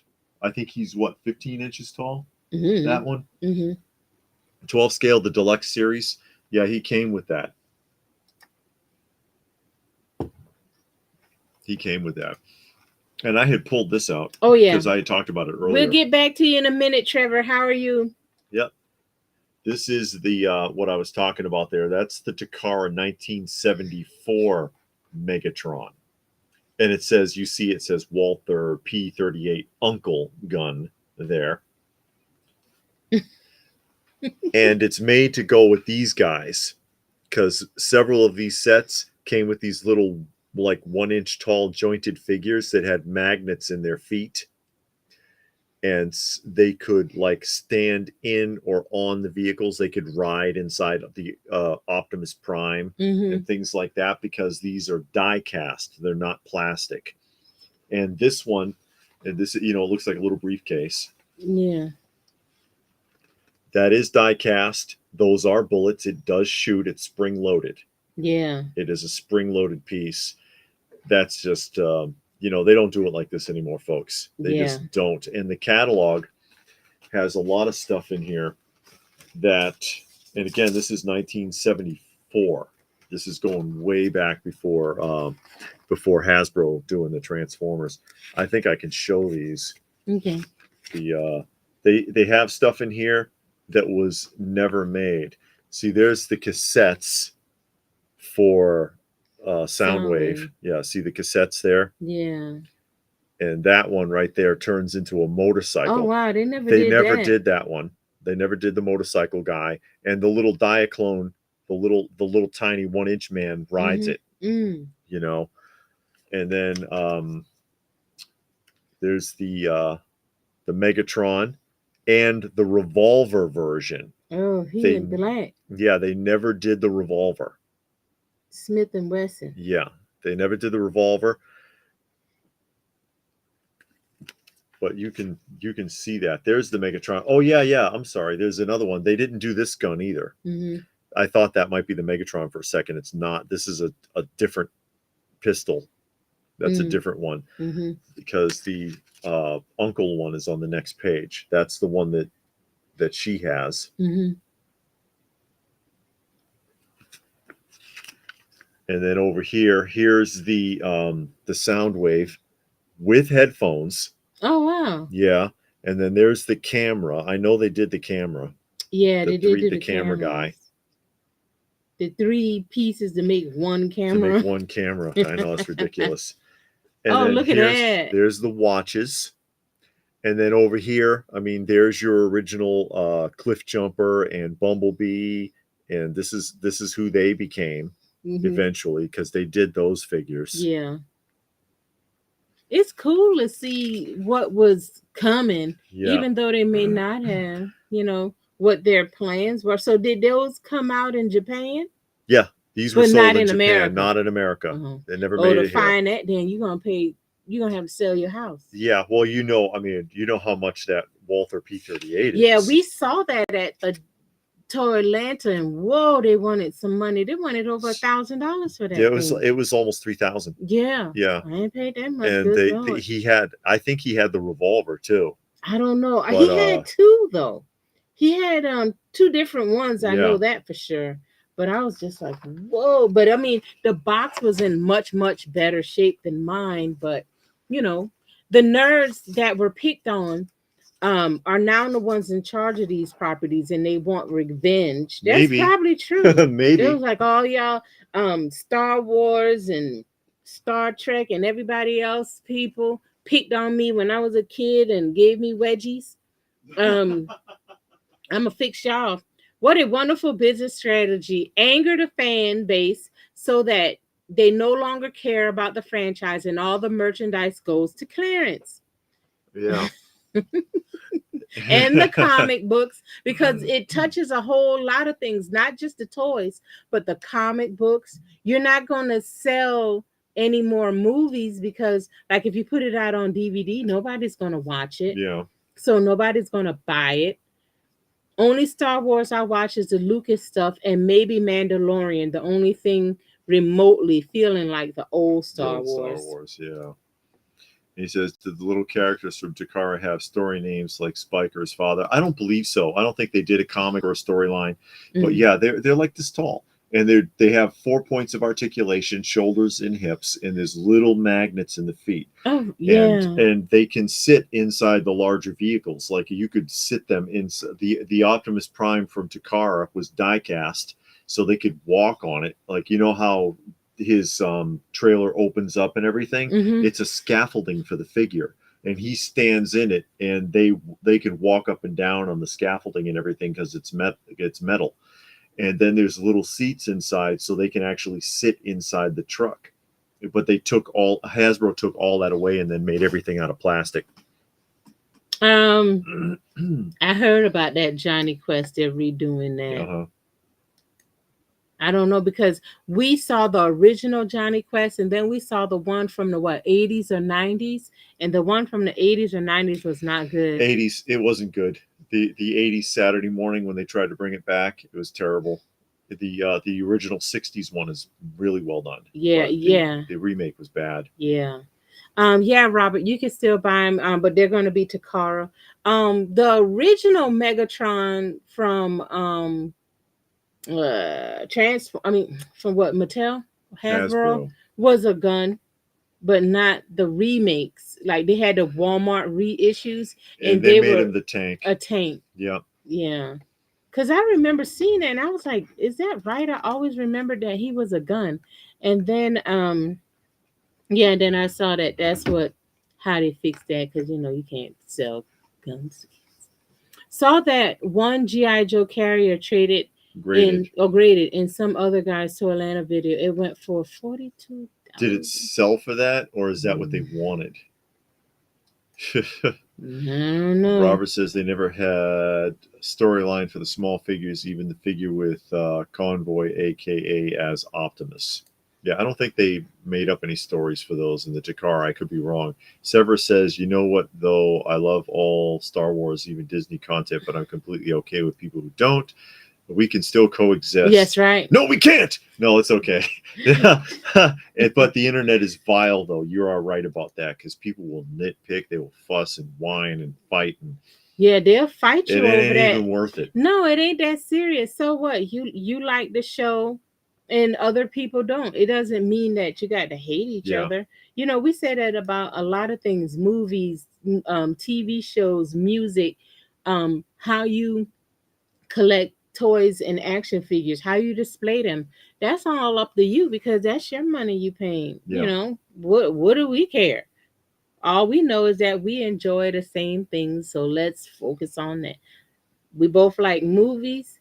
Let's talk about the ones we like. Let's talk about the ones we don't. We like collecting toys. Let's talk about that.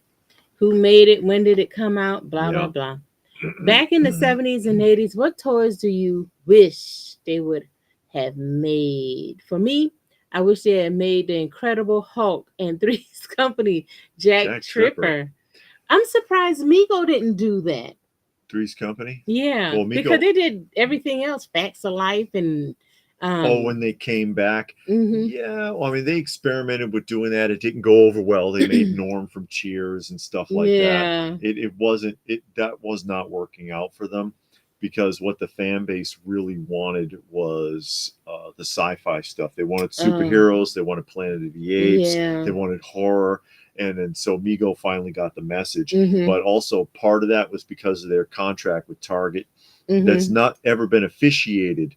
But I suspect that the reason that those figures originally, when they started making stuff, when they came back, the new Mego, as some people call them, was exclusively at Target. Yeah, Target has a pilot program for new businesses Mhm. where they will finance you, but you can only sell at Target. Yeah. And I suspect that's how Numigo got the funding. Mhm. And so when that contract ran out, then they could sell everywhere, and they dropped all of that TV nostalgia stuff, and then started pumping out Star Trek and Yeah. horror icons and whatever.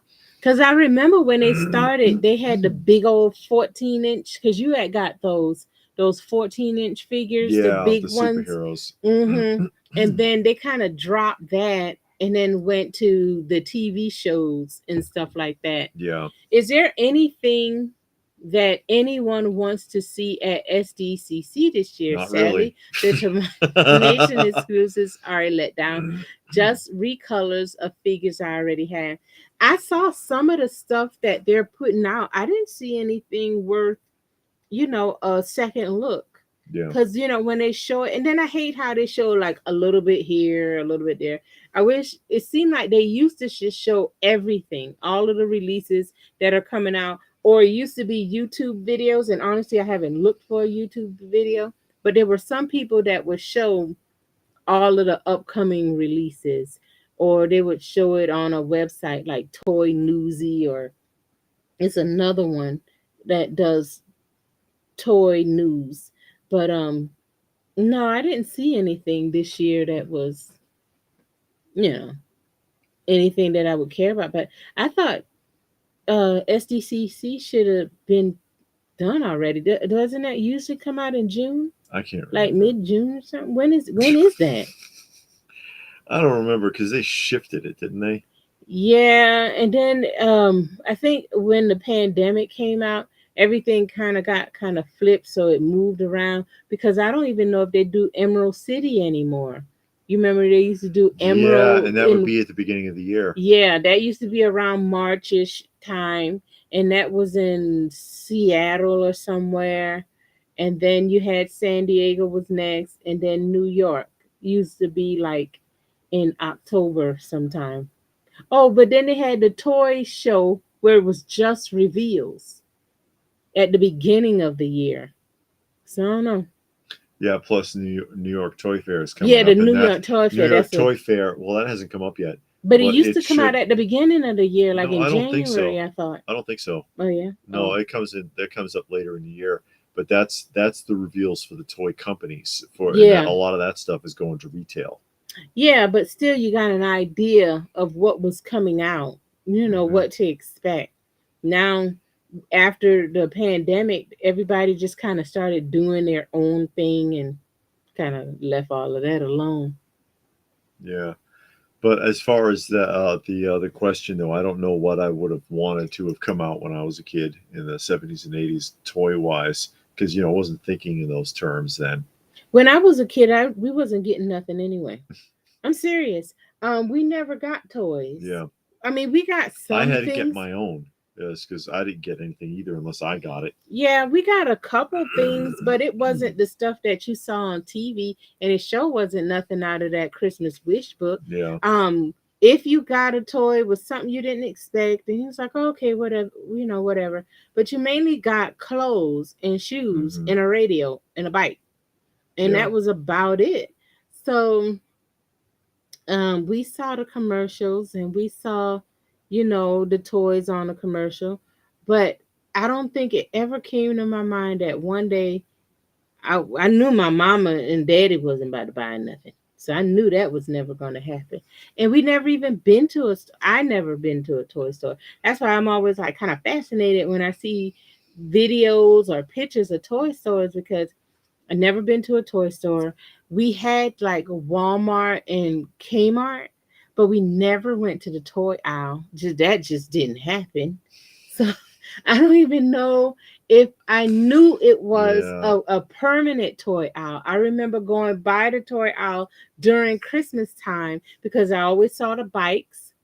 And then it seemed like it was an aisle with nothing but board games, and that's all I remember. But it wasn't like all year round. I don't think I even knew that toys were in the store all year.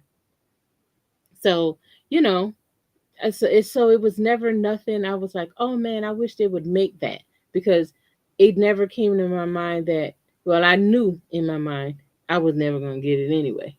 So I guess now that I'm able to buy stuff is why I get stuff, because I knew as a kid I never had it, and I knew I never was going to get it. Sure. So I get it now that I can buy it myself. I think that's that way for a lot of people. 'Cause you Yeah. can't. But Some people got everything, but yeah, you see some of these pictures on Facebook, and of it's the like on Christmas, and it's Christmas like, or what the birthday. hell? Yeah. Yeah, it's like Christmas and birthday, and they showing the pictures, and you know it's an old picture, and it's like, man, you actually had that. But I didn't know anybody that had any of this stuff. I Me know my either. cousins, everybody got the same thing. You got a bike, you got a radio, and you got clothes. That's it. Sometimes you might get a toy, but it wasn't a name brand toy. Now, my cousin, because she didn't live with her mom or dad, she lived with my grandmama. Both of her parents would send her stuff, and they sent her a lot of stuff. So she got a lot of the things, but she never played with them. She would open it, might play with it one time, and then it went away. It disappeared, and you never saw it again. Yeah. So, but me, me and my brothers, we didn't get nothing but clothes. Um, I'm curious to see what Mondo shows. I'm not curious. I Yeah, it am says kind of. David. Well, Yeah. they've really been cranking stuff out Yeah. since Funko bought them out, and it's been increasing constantly.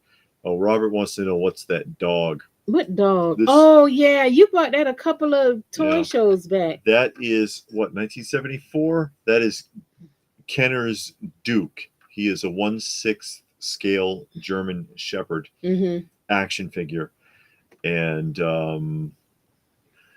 what was it, 7.8 points of articulation. Oh, okay. Kenner's Duke, and he came alone in the box. He came with a sled, Mm. and he came with a mountain playset, Mm. which was actually like a bunker, which Mm-hmm. was Duke's little headquarters, because he was like, I don't know, a secret agent. I don't know what the hell they were doing. But it's a 1/6 scale. It would be in scale with GI Joe or with the Kenner Scouts. Okay. See, he does his His mouth. mouth His open. mouth is jointed. Oh, okay. But that's what this is. I think the ears. Do the ears turn? No, the ears don't turn. Mm-mm. But yeah, Kenner's Duke. They're tough to find. Actually, they're tough to find, especially boxed or still in the package. Mm-hmm. It's literally like a vinyl playset. It's weird, and it's got like a little periscope and stuff. Like the dog can operate a periscope and computers and crap. And then, like I said, he also comes with the sled. There's a Lassie in this scale too. Oh, They okay. did a Lassie, and there's a regular Lassie and a Lassie with a sled also, and a basket with a smaller dog. You know, because Lassie's got to rescue a dog. But yeah, that's just a neat Kenner throwback there. I'm waiting to order Twisted Garbage Pail Kids Mad Balls by Premium Toy DNA. Oh yeah, DNA. Yeah. The Mad Ball collectors are dedicated with all the variants. Can it be completed? A lot of this stuff. Who Mm-mm. knows? Who What board knows? games are you into? I'm a chess guy. We got, We play Scrabble together. yeah. Now my cousin, she used to, it seemed like she had every board game. Now that we played a lot. She had a lot of board games, Payday, Sorry, Operation, Monopoly, Scrabble. If it was a board game, like I said, um, her mom and dad weren't together, and she lived with our grandmother. So both of them sent her tons of stuff during Christmas time. So she had all of the good toys. And we would play with some of it, but the only thing she would really play with was the board games. But the regular toys, she opened it, mess around with it once or twice, and then that was the end of it. So, but I like some of the older board games just for the box art, because some of Mm. them got really nice box Oh yeah, art. the vintage board games. Some of Yeah. them, the artwork is unreal, but it's just because of the size and shape, it's tough to display, and Mm. especially if it's not sealed. because then you risk the tray falling open and then everything spilling out. Yeah, you So got to wrap it up in that saran wrap or something because you can't put tape on it. yeah, Maybe painter's tape, I don't know if I'd but want to risk it. yeah, but you got to Yeah, wrap it in saran wrap to keep it from not opening it and to then display because you got to display it sitting up, you and then know. it would be a little top heavy, so you can't stand it straight up. It might Yeah, topple forward. They're tough to display. yeah. These do have slanted shelves with a Hmm. lip on the bottom, so you could display something at an angle, and that might work. Yeah, But yeah, they'd be tough. But there's a lot of board games that are pretty cool that yeah, have really nice graphics. yeah. You might not want it, but just to display the thing. Like you see, like the GI Joe ones, even the Masters of the Universe ones, you'll see them sometimes, and they got a Great really artwork. nice artwork. Yeah. I would love a surprise of modern articulated representation of the cartoon Double Dragon figures You revealed can by. still get the original ones pretty cheap. Oh, really? Yeah, Double Double Dragon? Dragon action figures from the 90s, they're not expensive. They're not expensive. William says he had two neighbors down the street that had almost everything. I went to their house to play. Yeah. I don't know. I don't know if I knew anybody like that. And Munin says hearing LPH says she never went to a toy store bums me out. I was always in a toy store weekly. Now I miss KB. I wasn't either until I was older. No, I mean because now you got to think. I grew up in the middle, literally, and I know I say that, but it's the truth. I grew up in the middle of nowhere. We lived in the country, Hmm. and the nearest store was 30 miles away, and that was town where you had the grocery store. I'm serious, and it's It was still that Hazard. way. Yeah, and it's still that way. So you had like, if you needed to go to the grocery store, go to Walmart, Kmart, you had to drive 30 miles. If you wanted to go where the toy store was, because I knew where Toys R Us was, that was 60 miles away. You drove 60 miles, you ain't going to Toys R Us. Yeah. You going to whatever you drove them 60 miles for.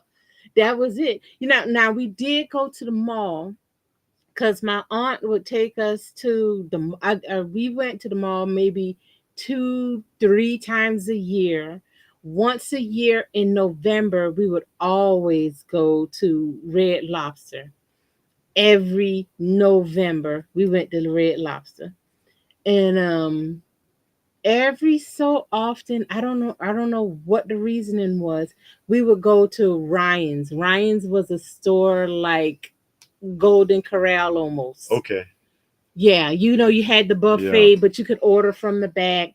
And those were the few times we went to restaurants. Those only two restaurants you were allowed to go to, and you went like certain time, like clockwork. Okay. And so that's why I didn't go.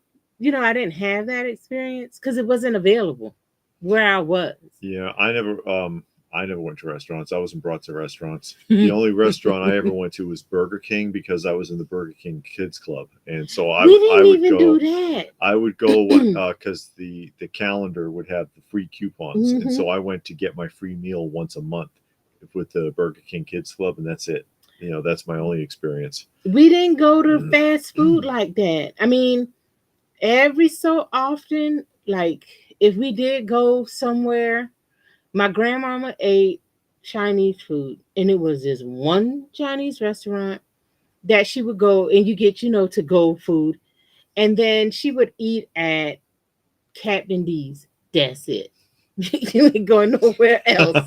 That's the fastest food you were going to get. Now, my brother, he had worked at Burger King, and we used to have to go pick him up. So you drove that 30 miles to Mhm. go pick him up from work at night. And sometime he would bring each of us a hamburger.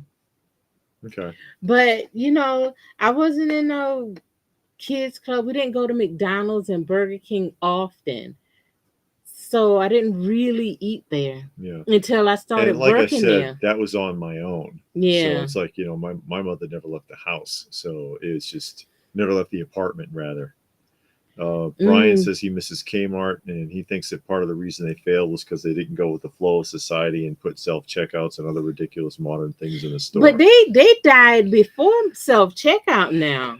Yeah, they were sinking for a long time. Yeah, Actually, I don't know. I think they died out way before, because I remember them dying off, seemed like in the early 2000s, Hmm. maybe even the 90s.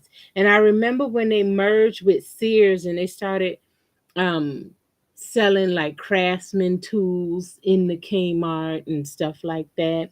You sound like you live in Nevada. No, I'm from South Carolina, but I'm Hmm. from like the rural part of South Carolina. What about you, David? You Yeah. you live near a town? Yeah. He lived in Boston. Yeah. He lived in town. Yeah. I lived in Alston, Massachusetts, which is an annex of Boston. Very Hmm. big, very busy college town because it's right between Boston College and Boston University. There's a million freaking people down there. Yeah. So, but I went to the Burger King because it was close, and I was in the kids club, and I went by myself. Anywhere I needed to go, I went by myself. Hmm. Um, Anything I wanted, I better figure out how to get it by myself. So if I had when I was able to get toys or action figures, I'd be out collecting bottles and cans and trade them in for a nickel a piece to save up my money so that I could buy a GI Joe figure, or Mm. so that I could go to the movies by myself. I mean, That's how it was. but I mean, even as when I got on my own, like when I was in the military, I still didn't know about toys. I still didn't know about it. I still Mhm. didn't know about comic books until a few years ago, because like, and I've told this before, I'd never seen a comic book. My brother read Mad magazines. Uh-huh. So we had a lot of Mad magazines. I don't know where it came from, but he had Mad magazines and he would leave it on the kitchen counter and me and my cousin would read it, or flip through it or whatever. But that's as close to a comic book as I got. Um and I used to watch in the 90s, I watched Batman the animated series and I loved that, but I still didn't know Batman was a comic book. Even when I saw 89 Batman, I still didn't know it was a comic book because nobody had a comic book. Nobody read comic books. Hmm. So then I wish I knew all about that stuff in the 90s when I was like in the military or whatever. And I was on my own and I was starting to make money. And then back then, all this stuff would have been a lot cheaper. And I knew about collecting because I probably would have collected it then. And I would have known to save it and keep it and to Sure. spend as much money. Kmart and Shopco were my jam. Hey, Jay, how are you? I Yep. don't think yeah. Okay, yeah. No, he hasn't commented yet. Okay. And then Noonan says he has a few of the older Kmart exclusive Star Wars figures. Ah, Oh, okay. they They had had some nice ones. exclusives. Yeah. Mm, And Trevor is there. He says it seems like Kmart was dated by the late 80s, early 90s. Well, we saw a lot of those yeah. start to hurt, Sears and Macy's and Woolworths that went under in the 90s and so Hmm. on. Robert was an only child. He knows that by yourself Hmm. feeling. And then people weren't allowed to come over to the apartment. So I couldn't have friends over. So it was yeah, it wasn't the best childhood. It makes me appreciate everything I have now and everything I had as a child. Yeah, I mean, everybody got a different story. Yeah. But, for some reason, today we're all right here together. But, like, David's collecting journey was way different, or even toy knowledge was way different than mine. Like I said, I knew of the stuff from watching cartoons, so I knew it was Masters of the Universe Transformers figures, Hmm. but I honestly never saw one because I never went to the toy store. I didn't go to the toy section Yeah. at Walmart and Kmart. But David had saw all of that stuff, and I'm sure many of y'all did. And it's just weird how it all comes around. Jay was at Joe Fest today. Oh We'll man. be there tomorrow. We'll be Yeah. there filming tomorrow. We Yeah. couldn't come this we Mm-mm. couldn't come today. Yeah. But we'll be there Yeah, tomorrow. we'll be there tomorrow. Hopefully, there's still some stuff left because Jay didn't take all. Oh no. Jay left us some stuff. Noonan says, speaking of Sears, the only one in their area looks like the opening to a zombie apocalypse. Are they Don't know if still it's still open? open. Oh, I thought Yeah. they closed all the Sears and J.C. Penney's and all that down. There's I still a know. few hanging on, I'm sure, I but think all they're of the hurting. Sears though are closed. J.C. Penney might still be Yeah. open, but we haven't been to the mall in a couple of years.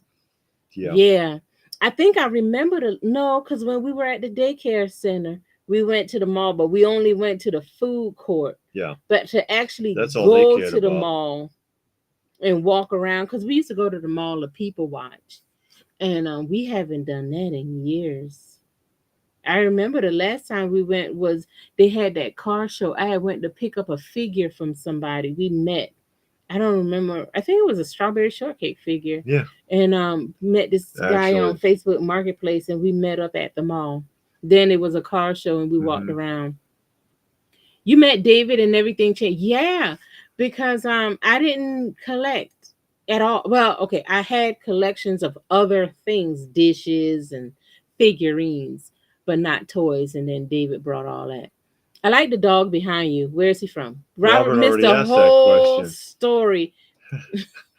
Robert, were you there when I explained what it was? He went to the bathroom, so he Did missed he? the whole thing. Excuse me. Sears is still open in my location, And Shelby says that J.C. Penney is where they are in Portland, Portland, but Maine. they were well established, you know, cornerstone stores for a lot of shopping malls and shopping centers. Yeah, but those cornerstone stores are the Hmm. ones that's closing. I think And Macy's is still that'll kill the open. whole mall. Yeah, when they start closing down the anchor stores, that Yeah, mall is about dead.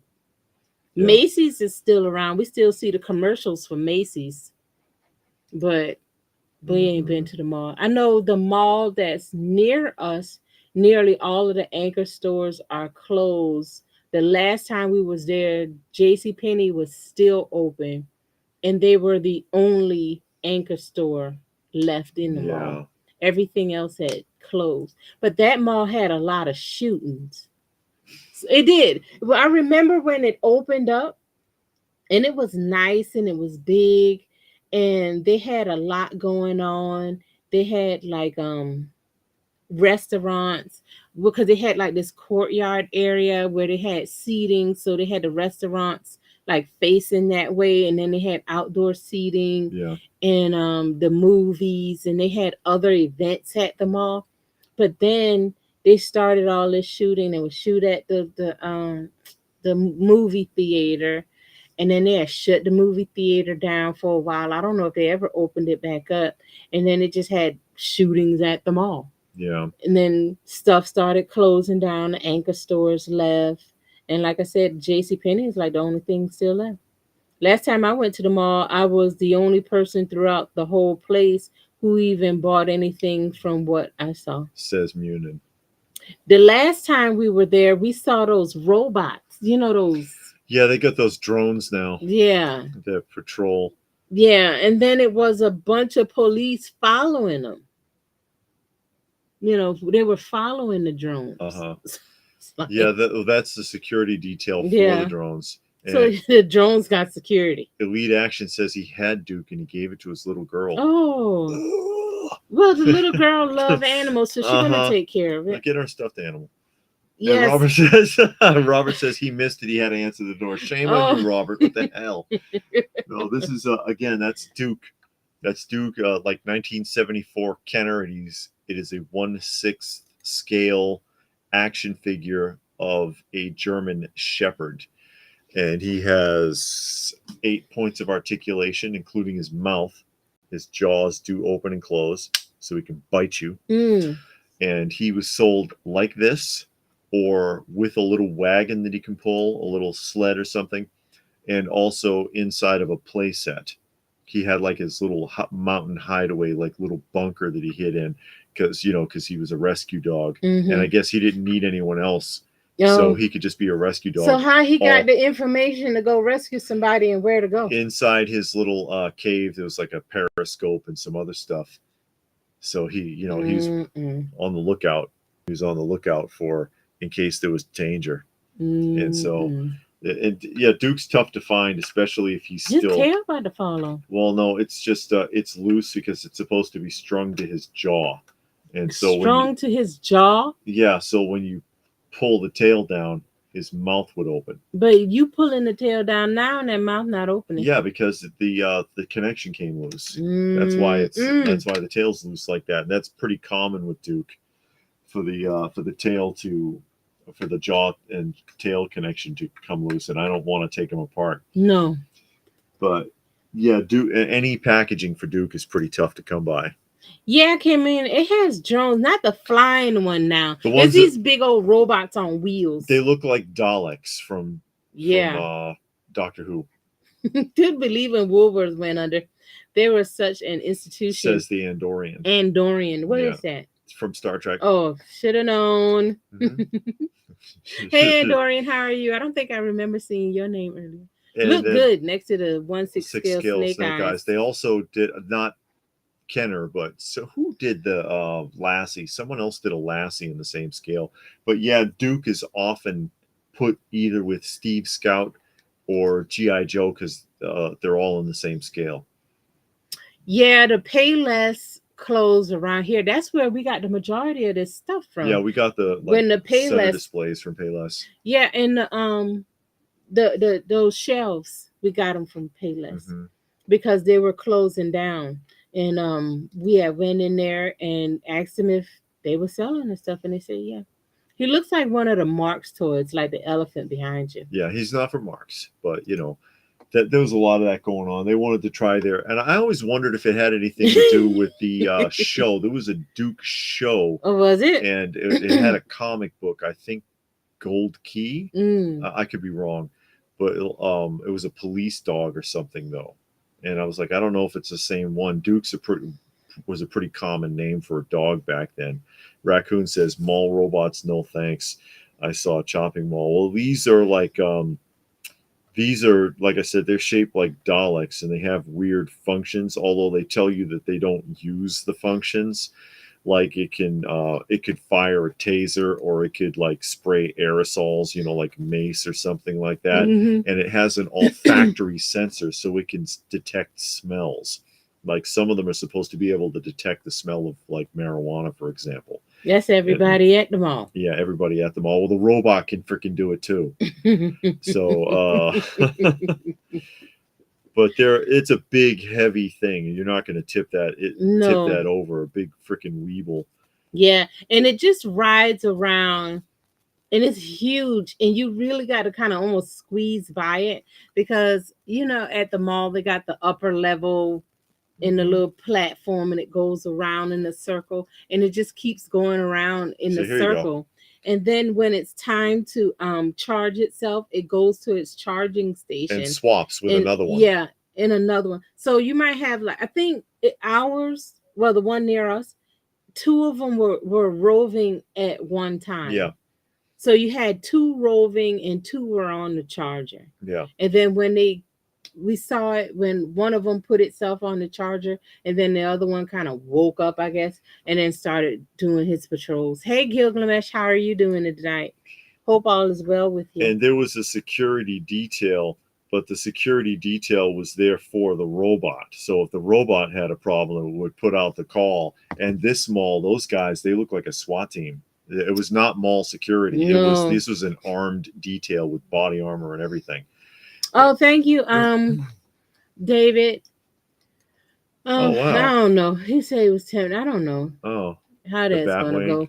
Yeah, I mean, I don't know. Whatever. Toys R Us, KB, JCPenney, Sears, Kmart. I just realized a lot of stores I shopped at for years are all gone. GameStop may be the next one. Depressing when I put it that way. Yeah. Even like Circuit City, how long is Best Buy gonna stay open? Yeah, they chip away at that every year. They take something else away from it. Yeah, and the store, it used to be massive. I mean, even the space it was in was bigger, but they keep chipping away. They already took out nearly all of the media. The only thing they got left is the TVs, really, and then they got appliances, washing machines. They got a ton of appliances. You got that. Wait till they mount. They could technically. AI actually becoming scary. they're authorized to do it in California. Just real They busy. they have they use they're authorized to use explosive tips is what they call it, and they've done it in Texas too, to take out someone where they couldn't get to them. They use like the what do you call it, those robots that they use for bomb Mm-hmm. disposal, Mm-hmm. and they put like there's a little explosive pack they put on the tip of his arm, so they just ride right up to somebody and pow, just blow right up in front of them and kill the guy. And they've done that in Texas, and they've signed a bill to authorize it in California just for the sake of conversation there. So yeah, it's coming. Shelby had a friend that won a lawsuit against GI Joe because they had those spring-loaded missiles that could cause serious eye injuries. That was in the 90s. They started doing that, right? The little firing packs. Like, let me Uh, see. the cat is Like this doing one. fine. They're all doing fine. They're all around. This, Just here. like this guy, and Oh, that hold thing on. Let me actually, move that out the way. that actually like is a little launcher. But I don't think that companies should be sued because a kid's dumb. I don't know. Just saying. Best Buy used to have a whole aisle of anime DVDs. Yeah. Loved it. Now they don't don't even have carry DVDs at physical all. media. No, they don't carry any media. I used to go there a lot to buy CDs. They don't sell nothing. They don't even sell. Well, I don't think they even make programs for the computer anymore. You just go and download it. Yeah, because you used to buy the discs, and now they don't have the discs. Yeah, They did Target and away with Walmart. all of that, and they stopped carrying that a long time ago.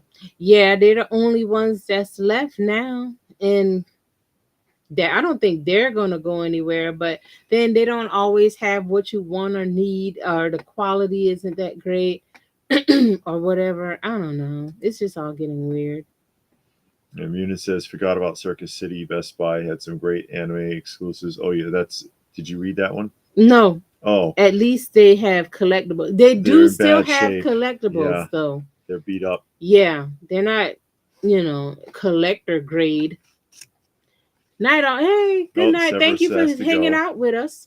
Looking forward to our video tour. And Munin wants to know, did Storm Shadow ever get a micro figure? No, he did not.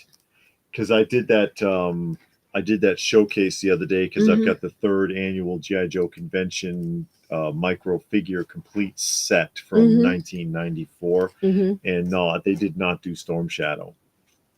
Seen on Whatnot, people would do auctions right in the vendor booth. What? Really?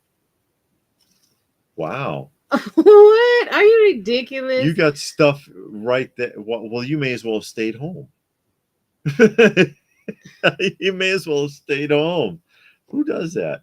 Wow. In the booth. So, I mean, what if you got people that wanting to buy that stuff Oh while well. you doing a Whatnot auction? And so you got people. That's I weird. don't know. That just seemed. I don't get Whatnot.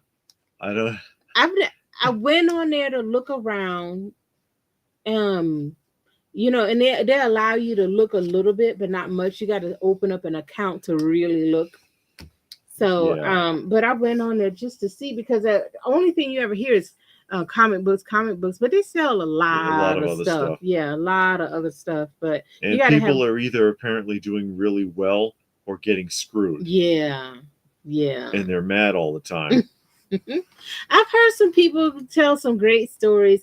They had some good luck. They got some good deals because auctions didn't go as the seller hoped. So they actually got some really good deals. I've heard some scams. People got scammed. They bought some books, they didn't receive it, or it wasn't in the shape that they thought it was going to be Yeah. in. So I don't know. I think the beard shop. He thinks it stopped growing. Well, it curls up a little bit. I don't know. It gets to a point where after a while you can't tell. You know what I mean? And Until it grow 5 then one inches. day you'll notice it's like it's your navel. And then that's what happens. Like we saw the guy at the flea market. His was all the way down to his navel. Yeah. And he had rubber bands all throughout it. Just like a bunch of different rubber bands in there. And but it was long. It was literally down to his navel, and it was like, wow. And then started touching it and everything. He was like, "What are you doing?" I was like, "Oh, I'm showing my husband your beard because I want him to get his like that." He was like, "Oh, okay." Like this crazy woman. What's wrong with you? Because I was trying to point him out, but you act like you didn't know what I was talking I about. don't know what the heck you're talking So about. then it got his attention. He's like, "What? What are you talking about?" And I'm like, "I'm sorry. I was pointing out your beard to my husband because it looks so nice, and that's what I'm trying to get his to look like." Yeah, And he she was wants like, me to "Oh, look like ZZ Top. I wanted to be all down in. It's all gray and salt and peppery." Yeah, if the cats don't pull it all out. You know that little monkey cat digs in there. What's it? The new kitten. He likes to get up under here and he gets his paws into it and he does this. He's What's wrong with that cat? Why does he do that? I don't know, because he's a cat. Cats are weird, man. Cats do all kinds of crazy stuff. You know that. But I yeah, guess. I don't know. It's comforting to him somehow, I guess. What are you going to do? But yeah, that's the one that was brought to us, the newest kitten, the little black one that had the burned paws, and somebody brought him to our door. And Ah, so now we have 20. I 20 that we're taking care of, we folks. got to get rid of 15. I got the 40th anniversary Voltron Black Lion today. Now I Okay, have to find the other four. He's pretty cool. Did you ever says get your Gilgamesh. Wildcats finished? I know you said you only needed a couple of more to Yeah, finish up the she's Wildcats. close. No, I'm not. You're I'm not nowhere close? near How close. many do you need? I need a bunch. What's a bunch? I mean, how it looks like you have like 1,000 of them. No. I need one more for wave Oh one. yeah. And then I need See? a bunch more for wave two. And then there's that like 12-inch one of Grifter. I ain't getting no 12 No, inch because it's too big. Why don't we put it in a box? with the In a rest tote? with the rest of the stuff. Well, Mm-mm. you got half your collection in totes I anyway. know. That's a shame. Yeah, Saw on Facebook that Dallas Vintage Toys has toy YouTube influencers visit their store, and when they are about to leave, they sign a glass case next to the entrance. really. Okay, well that's cool. Toy influencers. Are we toy influencers? I used to I'll have watch you know that I am a toy influencer, my good man. I used to watch Dallas Vintage Oh Toys, yeah. and then they had showed they had got those mask figures. Well, they had got a lot of stuff, but they grade everything. Yeah. And I was like, ugh. Yeah. And then it's like I mean, insane. it looks good on display, but the cost, like, Yeah. whoa. And they got a YouTube, not a YouTube, eBay page. I think I had bought something from them one time. Uh-huh. Mm-hmm. They got a lot of nice things though, but everything just about is graded. That's what I need to get as a t-shirt. And it says, worship me. I am a toy influencer. And I'll walk around like this. Do you know who I am? Get No, out of my way. get two more to complete, but I'm getting only getting the 6-inch ones, not the deluxe Lux box box ones. ones, Okay, yeah. so he only needs two. Uh-huh. Yeah. What about the 2-packs? I got one 2-pack. Yeah. I need one more 2-pack and that'll be done. And I'll have a crown. And then I I'll wear need a the crown. vehicle. They have a vehicle. Yeah. And I'll walk around. You ain't walking around with I'm no the crown. king. I'm the king. And I'll pull the wagon. That wagon that some people have that gets Yeah. in the damn way. I'm gonna take my wagon tomorrow. No, you don't need to bring that. We won't have any room for anything. Hmm. But you Yeah, drag all that kind of wagon room. around, and you're always in the aisle, and you're waiting for them to get the hell out of your way because they got a wagon full of stuff. And then I'll say, place your tribute into my wagon. Do you know who I am? I happen to be a YouTube influencer. And they'll push you down. And I'll I'll say, walk on by. and then their lip will quiver, and I didn't know. I'm sorry. Please forgive me. It's too late now. That's what I'll do. You influence my toys so much they dance around at night. Says William. Uh-huh. Do they? I bring them to life. Actually, you both have become popular. Don't be shocked if you both one day ask to sign something. We have been asked to sign stuff, but One time. yeah, one time. But we have had, a lot of people come up to us at the shows and say hi to us. We've had people want to take selfies with us. It's weird, You but should get the death probe for your $6 million man and a Fenbach figure. well, yeah, I'm working on it. It's hard to find that stuff now. I used to have the whole set, but Oh I boy. had the whole set boxed and a loose example too. Mm-hmm. But back then, I mean, these were like 40, 50 a piece when I Mm, was getting them in the 90s. Now they're insane. mm. You know, they're insane. But yeah, again, target of opportunity. Whenever I get a chance and I find something at a show or wherever, and it's a decent price, Mm-hmm. if I can do it, I'll do it. If I can do it, I'll do it. Otherwise, it is what it is. I try not to worry about it too much. I've gone on about that before about losing the collection, but when I bought that stuff back then in the early 90s and whatever, that stuff was so cheap. It Yeah. was so cheap. I've mentioned before having the boxed IG-88 that I got for like $40 or $50, and that was the going rate. You know, it wasn't worth much more than that then in like '92 or whatever. And what does it cost now? A lot of that stuff I know I won't be able to replace it. David says Shartimus Prime was getting upset Hasbro started sending Marvel Legends to newer YouTube Legend collectors and not him because of his OG status. Really? I Mhm. don't know if I don't think I've seen that show in a while. What? Shartimus? I don't know if we've ever watched this show. I know. Yeah, I know who it I is. know who it Yeah. is, but I'm not sure if we've ever watched him. I've heard his name before, but I've seen his show before. Oh, you have? Yeah, I've seen it before. But yeah, he is one of the older ones. He's got a lot of subscribers, like Pixel Dan. Mm-hmm. Yeah. Yeah. But yeah, I know Was there some? we're not Oh yeah. quite at that level. We're not. I don't have No. like a 500,000 subscribers. Like I said, if I could do this for a living, that'd be fantastic. And I'll run around all over the country. Oh yeah. But sure, that'd be fun. You gonna go by yourself? Aren't you coming with me? I gotta go to work. Oh, I guess I'll just stay here. I don't want to do anything without her. She's too much fun. I gotta go to work. Yeah, that stinks. But if I could do this for a living, that'd be fantastic. But I'm not. Yeah, I'm not at Yeah. that point. That'll be cool. But surprisingly, though, a lot of people do know who we are at shows. We go to comic shows or toy shows, and even in different states and stuff. And it's like, hey, open by chance, and like, yeah, that's us. Or even the record show. And remember the one guy too. We had a bunch of people recognize us at the record show. I was surprised. Yeah, and then the one guy was like, "I watch your channel, just the vinyl stuff though." Because whenever we do a vinyl record thing, and I was like, "That's fine, everybody's got their thing." Yeah. But he was try like, to cover it all. "Yeah."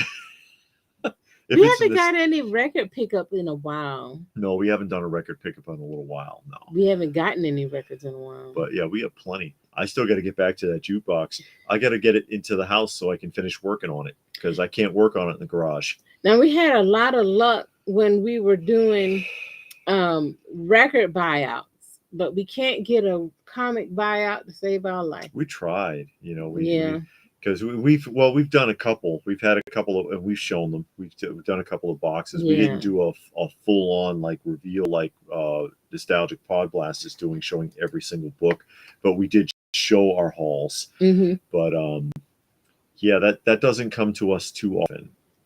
Yeah. Don't sell yourself short. You two have a decent following. Hey, we appreciate it. No, we do. We appreciate everybody who joins us, who participates or watches the videos or whatever. Yeah, it means something, Mm-hmm. And all we're trying to do is just share with the community. We love it and we enjoy it, and we're just sharing that with other people. Yeah, and it's a form of escape and release from just a everyday grind in the world around you that you have to face. You can just have a few minutes, or if you got a few minutes, if you got the whole time that we're on, to have that time to escape from, I guess, reality of Yeah. bills and kids and wife and husband and whatever you got going on. Media and propaganda and Yeah, politics and and all of that, because social that stuff gets nonsense. overwhelming. Yeah. And I stopped watching the news way back in like 2006 Yeah. because it's just it feels like they pin you against each other, and then it gets so overwhelming and depressing. So you watch that all day long and cause anybody to have depression. Sure. You need a break somewhere, and they take your break Yeah. from you. You used to be able to go watch some people use sports. You can't even do that now. You Oh know, wow. it's infiltrated everything. What does Patrick say? When there's an action figure I like so much, I might get two or more of that Some figure. people do that. Yeah, Hmm. I seen this one guy on YouTube. He gets two of everything. He keeps one in a box, and then he displays one loose. So he'll have the box example behind the loose example. Yeah. I love your live streams. I try to watch every Well, one. we Well, appreciate we it. thank you and Yeah. appreciate that. And Elite Action says, I think you're the most fun to follow. Toy education in the chat's very great. And kittens, that's right. There's cats. Oh, them cats. I'm trying to get rid of They don't come down. all 19. Can't. That's too much. I don't know if Thank you. I'll turn gray real quick. You'll recover. Drink some water. I read news. Put some Windex on it. Yeah. It Tussin. actually be bad for me. Yeah, it is bad for you. Yeah. It causes you to get depressed. You get an ulcer. You get agita, they used to say. Agita. Are you giving me an agita? Come on. What is wrong with you? Why do you do things like that? Nobody even know what you're saying. Come on, somebody knows what agita is. No, don't you? they don't, because Yeah, nobody's ever heard of that Oh, word before in their whole life. They have so too heard that. But anyway, we were talking today about music. Were we? Yeah. You know what'll relieve everybody's day? What? David gonna find something to relieve everybody's Anything. day. I can grab anything. There you go. That's happiness right there. That's an old placemat. Smurf placemats are tough to find, actually. Oh, really? Yeah. But I love the Smurfs. See? Yeah, the there you Smurfs go. are fun. The show is fun. Whatever social BS you heard today, that cleanses it. Seriously. Andy's got a cake. Come on, look at that big Smurfberry cake. I want a piece. See what I mean? That's just fun. I want to see David with his ZZ Top beard and a staff. That would be the next Gandalf. No, I'm going for Charlton Heston from Moses. No, we ain't going. No, Charlton Heston. And I'm going to carry Moses. tablets. No, you ain't. Wizard David. Oh, no. I have an Italian. WCW got it. That's right. They're giving me an agita. What does that even mean? What is I have an Italian? It's an Italian phrase. Agita. It's heartburn. It's heartburn. The only news is Toyark, his tank. Oh, okay, that's the GI Joe one, that TFW, yeah. I think. Yeah, that's the news. Yeah, exactly. Matters. Stuff that you can just enjoy and sit down and watch. Thank you, Nerd. Thank you, Nerd. Nerd says he loves the channel. Nerd loves the channel. Much appreciated. No, but we were just talking about favorite songs today. Oh, were we? What about it? My favorite song, the Smurfs' "Goodness Makes the Badness Go Away." Goodness makes the badness go away. Come on, you know the words. I remember. And he forced Gargamel to sing it. Yeah, that was during the Christmas episode. That was the Christmas special. And Gargamel had to sing it too because the devil showed up for real, and Gargamel tried to double cross him on a deal. Yeah, and he was gonna steal him and take him away to hell with the two kids that he kidnapped. And he was like, "No, wait!" And he was like, "No, you wait, Gargamel. You don't know what you're into." And he had to sing the song. David could be in Kevin Sullivan's Dungeon of Doom. That's wrestling tag team, wasn't it? From WCW? I don't remember. I don't know. Gilgamesh says TFW is Transformers. Was TF? Oh. TFW 2005. Oh.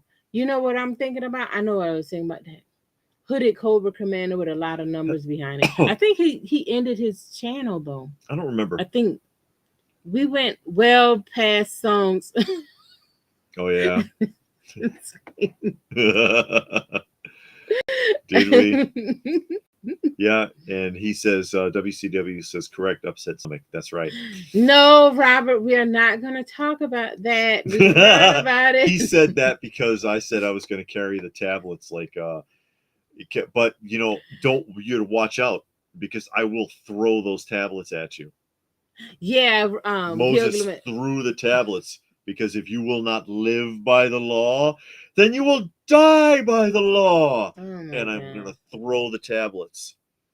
My God. That's right. No, no, Gilgamesh. We showed the Optimus Prime. But I'm thinking about it in the store because you got me all confused now. Have we seen them? No, we have not seen them in the store. And I don't know where Williams go in there. He says Elvira and Oak Ridge Boys. Does Elvira have a beard? No, he talking about favorite songs. Oh, Elvira by the Oak Ridge Boys. Yeah. Oh, I see. All right. See, you so far up in that darn beard of yours. You're the one that wanted me to grow it. Yeah, but I don't need you to be talking about it for 20, 30 minutes. Oh, whatever.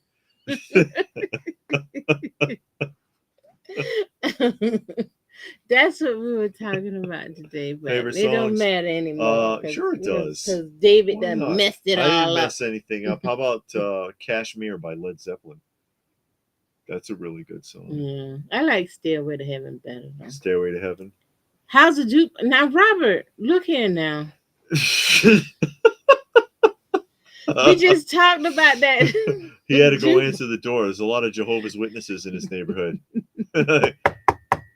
They don't come around this late at night. Well, we don't know what part of the country. Robert, you about to go on timeout because sit in the corner. Just now talked about that jukebox. I gotta bring it into the house, which is going to be a task because it is heavy. Extremely heavy. It's very heavy. I was not exaggerating when I said it's over 400 pounds. Because those are the boxes that were made to, they would be in a restaurant or something. Yeah. And they were made to take a beating in case somebody got pissed off and wanted to bust it up. Yeah. So they are very heavy.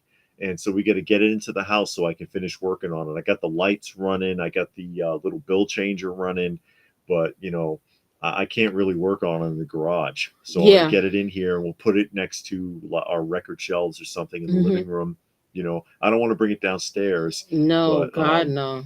But yeah, up in the living room would be fine. Yeah. That'd be cool.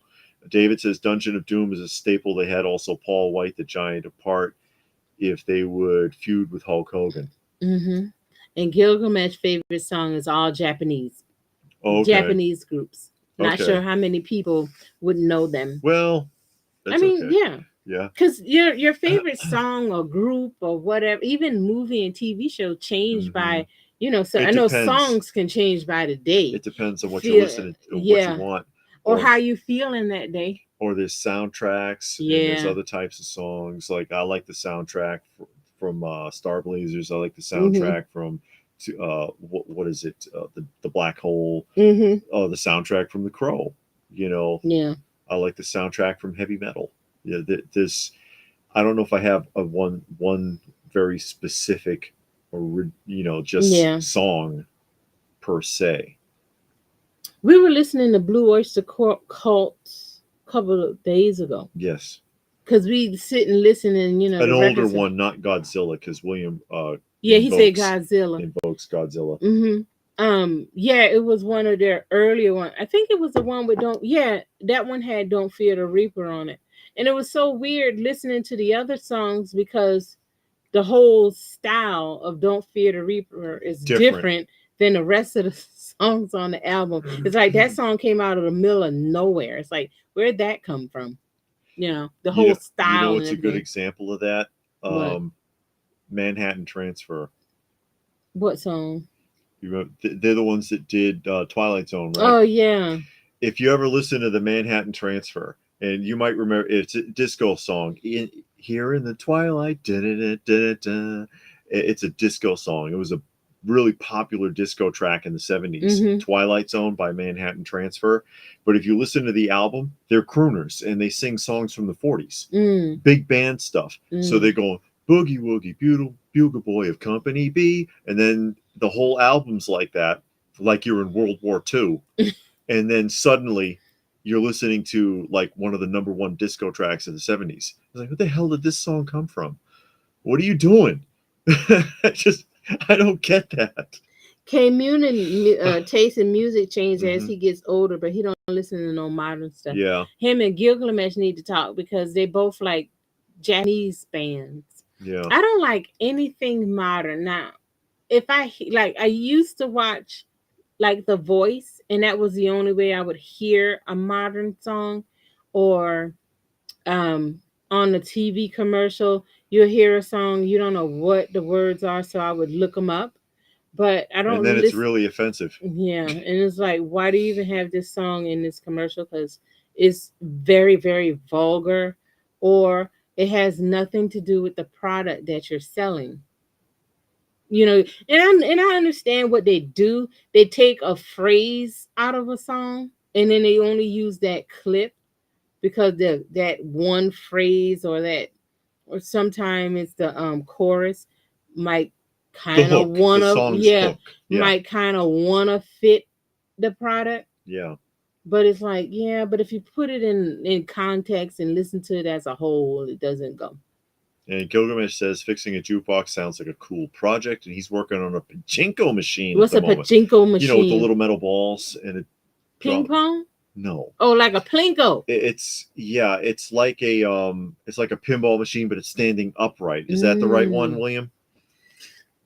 Here, Well, here, that was Gilgamesh that said that. I got your song right here. There you go. Bismarcky. That's you'll listen to this one forever, day after day after day. That's a good song, though. That's terrible. You got the record. That's yours. But why is it over on your side? Because all the cool stuff's on my side. I used to be big into techno and house and Uh-huh. trance. It is big down here in Florida. But I got older and I go back to rock. Uh-huh. You know what kind of music I hate? It's a Texas style called chopped and screwed. Oh God, that is painful to listen to. I don't know how many of y'all know or heard of chopped and screwed, but they'll take a regular song and slow it way down. Like you used to on the record player, you can turn it on slow so it'll sound, you know what Yeah, I mean? yeah. They would do the whole song like that. But it would be a regular song, but they would slow it down and then make albums out of it. And it's like, Okay. and I and I'm like, how can you listen to this that speed? It was just bad.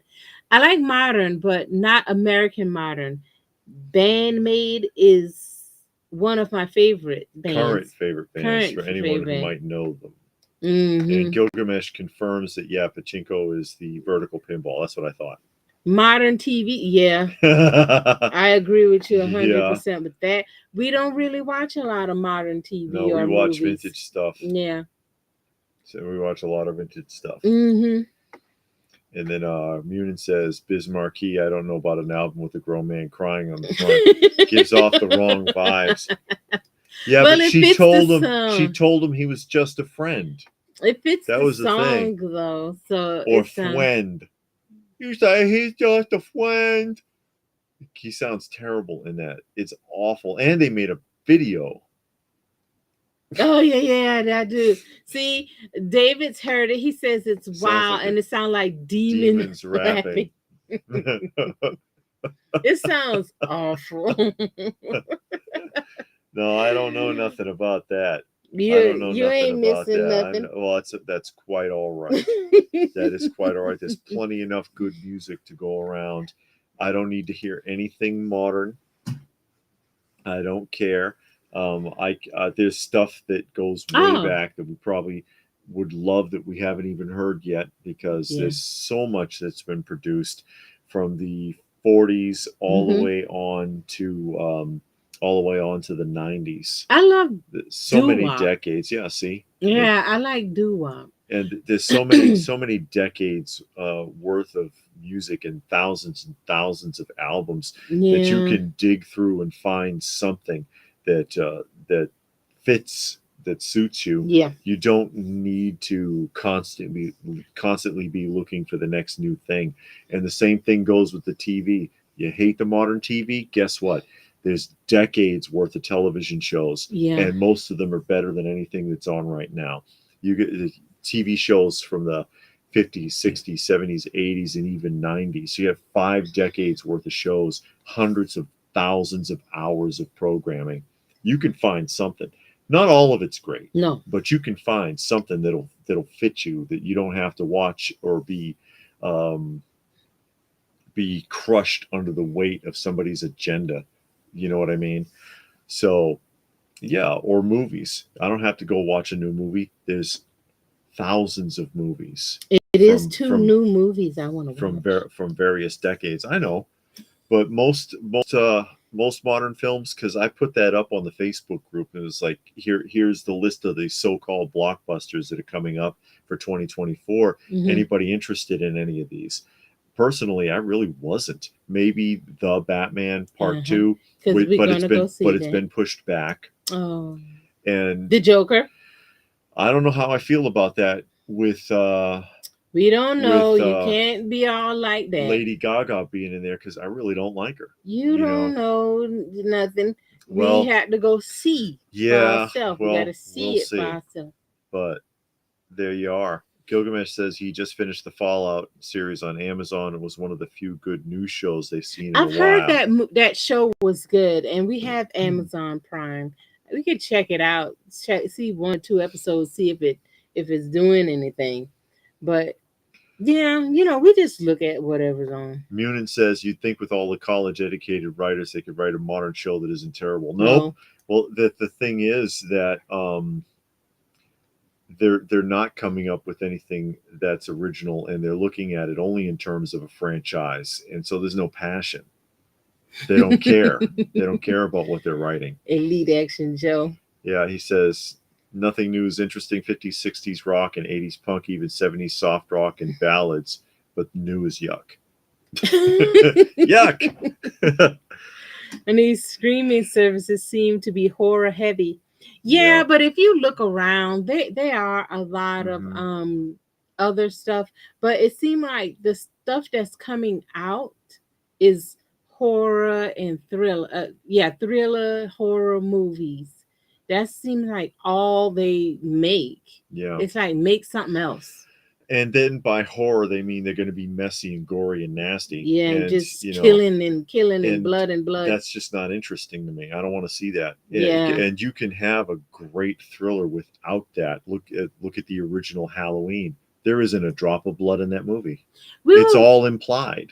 We were watching. Well, I was, because David left the room watching the movie. When it was, I think Wednesday. That day we were off, Yeah. and the premise of the movie was fine, the plot, but it was a lot of killing in it.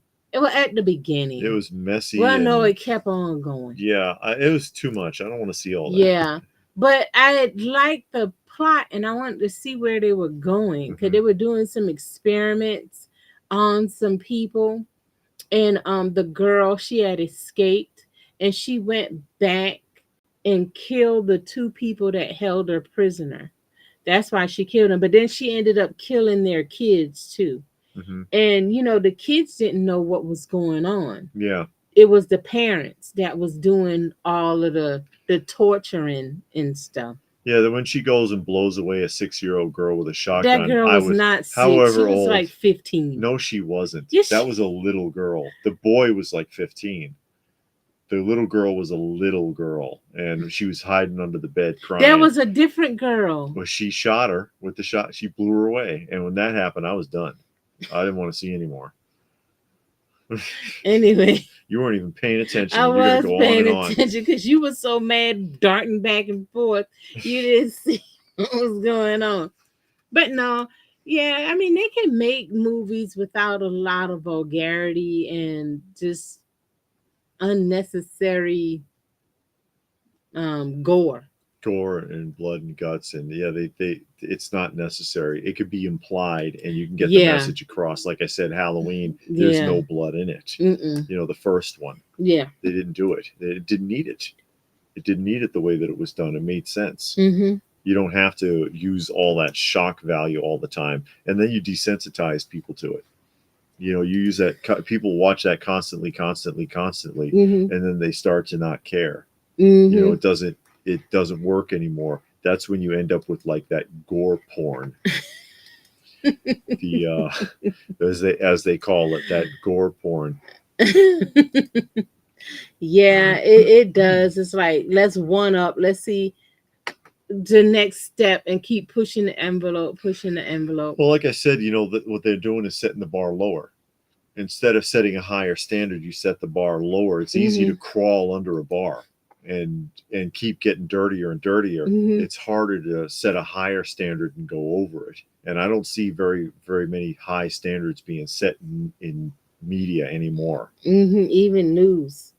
I watched movies like Dead Alive back in. I don't know Dead Alive. I don't He think I says ever he used to like the blood Blood and and gore. Gore. Yeah. I don't think I know that movie. I don't think I've ever seen it. The only time that you know, there's very few vintage ones, but it would be practical effects like Mm-hmm. scanners where you got people's heads blowing up, or the thing. That Yeah. was all practical effects, and that was surprising. But then part of it is my appreciation for the effort that went into doing that, because Mm-hmm. it's not CGI. Someone Yeah. had to build that, and they had to get it right the first time, because they didn't have 2 weeks to rebuild whatever it was that they were going to blow up or do something weird with. You know, Mm-hmm. it was too costly as far as time was concerned. I don't Terrifier remember Terrifier. Raccoon says I don't remember that one. are just over the top. Robert is back on them blue fonts, but the orange matches the Is marks. that what it is? Yeah, Okay. it matches. I don't think I ever seen Yeah, you scanners. did. Oh, I saw it. I saw What's his name? scanners. Oh God, Michael Ironside was in it. It Okay. was the gun where he concentrate on somebody, Mm-hmm. and then their veins would start all bulging out on their heads and stuff, Mm. and that one guy's head exploded. He was up on stage Mm. because Mm. he killed people that way. And Oh, you saw Scanners. You saw the okay. first one. I know there's a sequel. I believe the new Me TV cartoon channel is A starting up next week. lot of Yeah, people we have been talked talking about about that that. earlier. The only thing that's difficult for us is going to be over the airways, so you got to have an antenna to watch it because we just have the streaming service, so we don't have you know antenna. Let me Yeah. see who this is. Go ahead. But Gilgamesh is explaining Dead Alive as a zombie movie from the 90s. It's a horror comedy, and one of his favorite sections is when the zombies are attacking a church, and this preach does a spinning jump kick and yells, "I kick ass for the Lord." I don't remember that movie. I don't think I've seen that one. I think I would have remembered that. I didn't see that. Despite being a little kid in the 90s, I always preferred the Universal monster movies Uh-huh. over newer horror movies. The older ones actually had a story. And not much happened in it, like the Mummy. Yeah. You watch the We saw Mummy. the Mummy. I saw Very that. this very, but it's all about the dialogue and about the setting. Yeah. It's all about the dialogue and the setting, Yeah. and even just like looking at Boris Karloff's face and expressions and the detail of makeup and things like that. It just kind of draws you in, you know. I think that's a good idea, Raccoon Eyes, because I think he has a good voice, but he might Ironsides. be too short. They could put him on platforms. They do it for everybody else. Yeah. Give him those Kiss boots. Get him up there. I think his I think his voice would have been really nice Like for Robert De Niro. You ever see him off camera? it. See, look at any stills of Robert De Niro off camera, and he's wearing shoes, and the soles are like that tall. Oh, really? Oh yeah, Yeah, I he's know not a he's big guy. yeah, I know he's But really short. they put him in these massive platform shoes that are like 8 inches tall or something crazy. He looks like he should be on stage in a rock band or something. And Robert thinks that Scanner still holds up. Yeah, it's a very old movie. I Scanners don't is, remember it. I don't remember, but I Really? don't remember a lot of stuff. You know how I am. yeah, Scanners is fun. Oh, I yeah. like that. Yeah, but like I said, there's very few messy films that I can get into. That's one of them. Mm-hmm. But a lot of the modern ones, I don't like it because it's too much shock value. Yeah. Plus, a lot of it's CGI, or I don't know.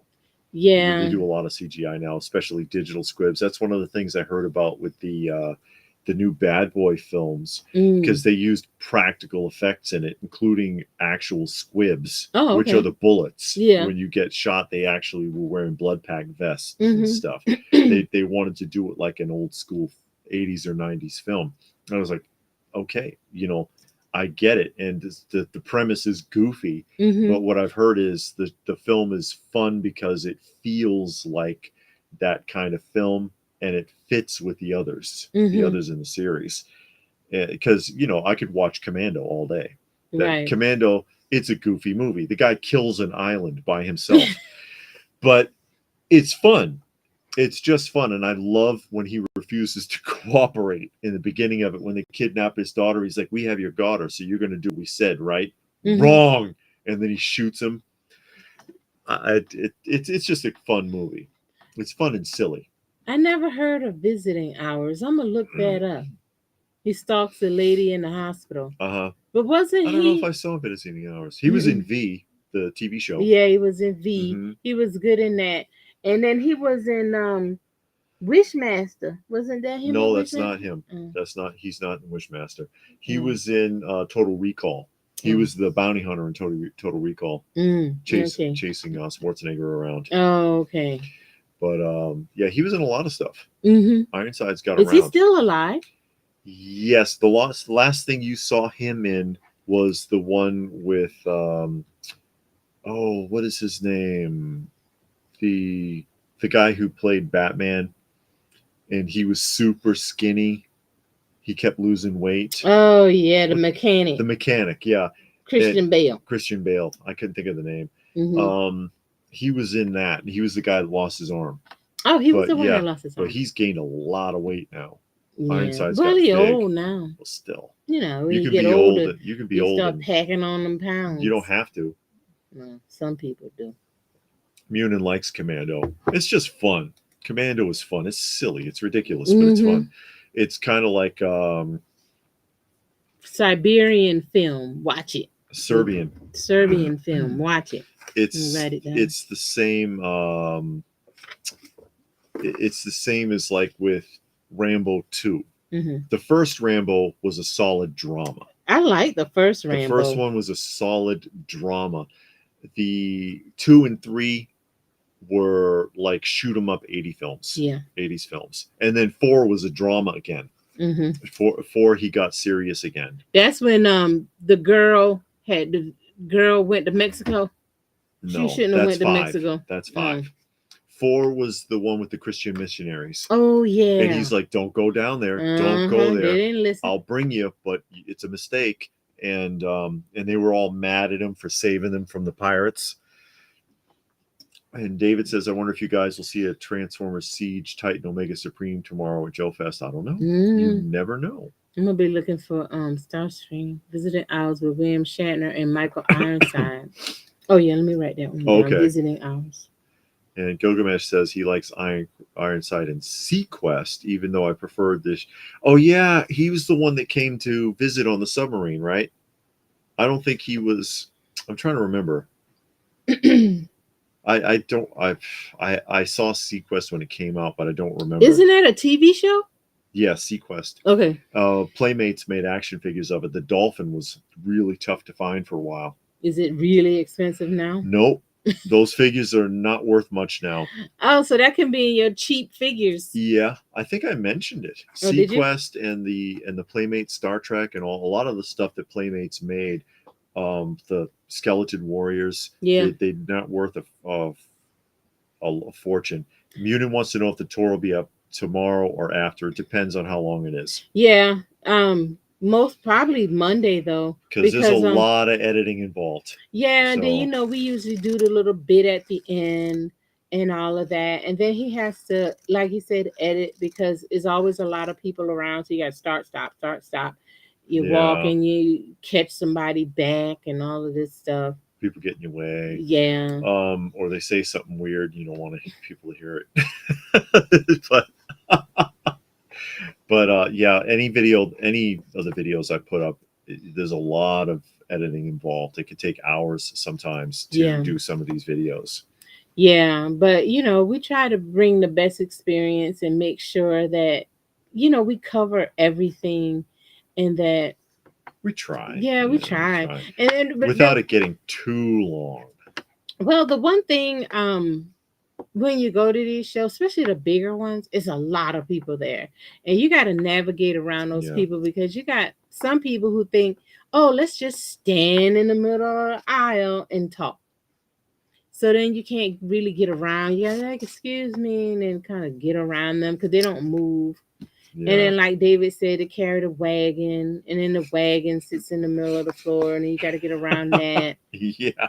And it does kind of make it difficult, but And there's some people that want to stand right there and talk, and they're not even buying anything, and yeah, they're just there. And then if it's cosplayers, oh god, they're just everywhere, just standing around looking cute, filming themselves, or just standing, and or walking really slow. WCW fan says he loves the tour videos. We appreciate it. Yeah. It's a lot of work. It's a lot of work, but we don't mind.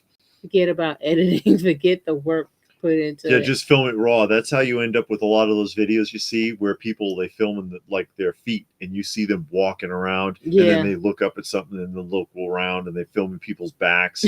We're trying not to do all that. Yeah. Yeah. We try. And unless we can get in early, like if places where we can we don't have a press pass for Joe Fest. If we have a press pass, we'll go in as early as we can, so that we can film before it really gets busy.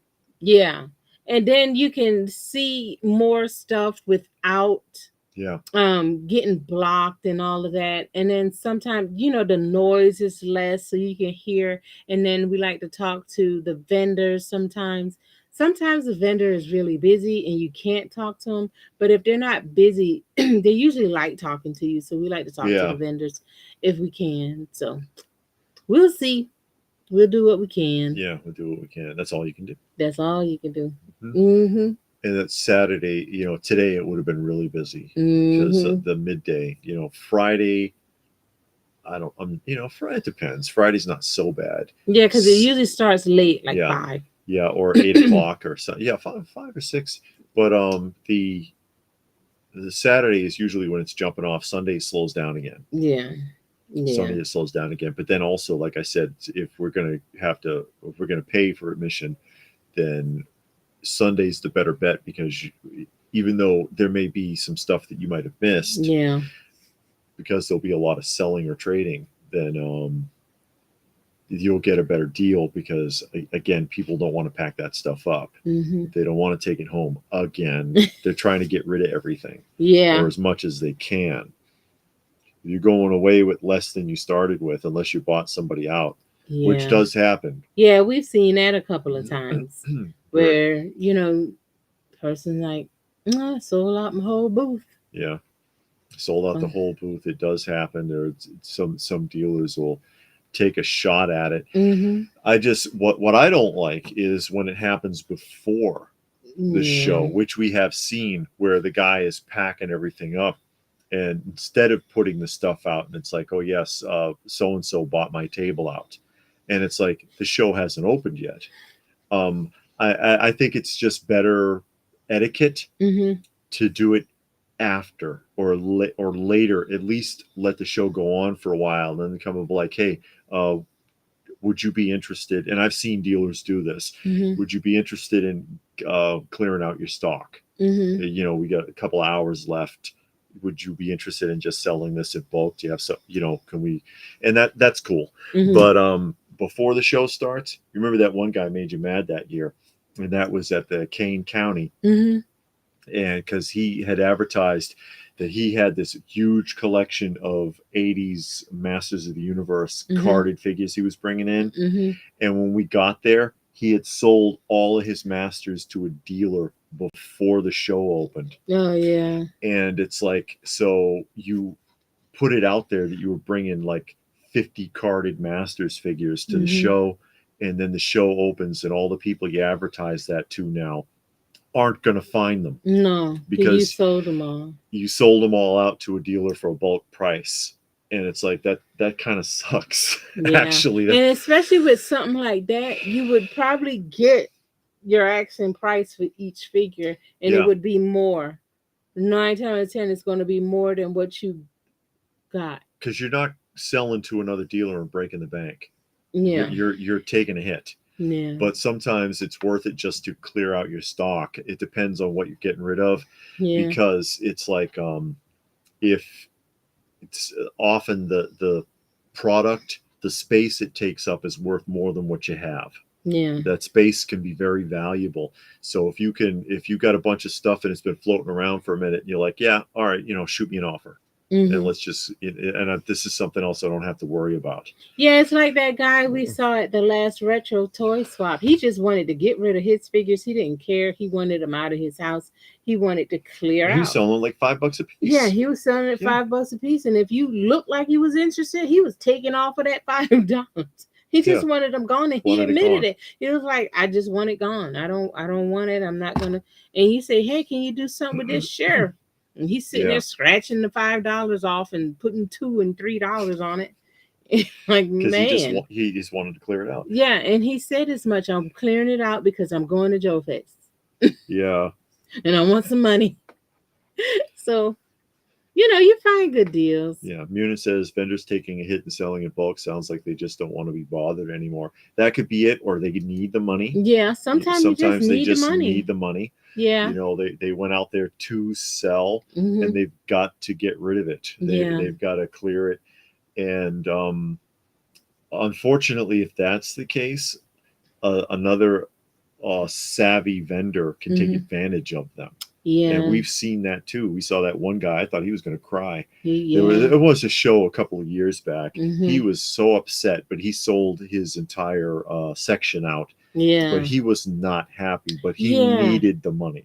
Cause he had a figure I wanted, and I looked at it and Yeah. thought about it, and then I walked away, and I came back to purchase it. He was like, "No, I just sold out my booth. I'm sorry. You got to go talk to the guy over there."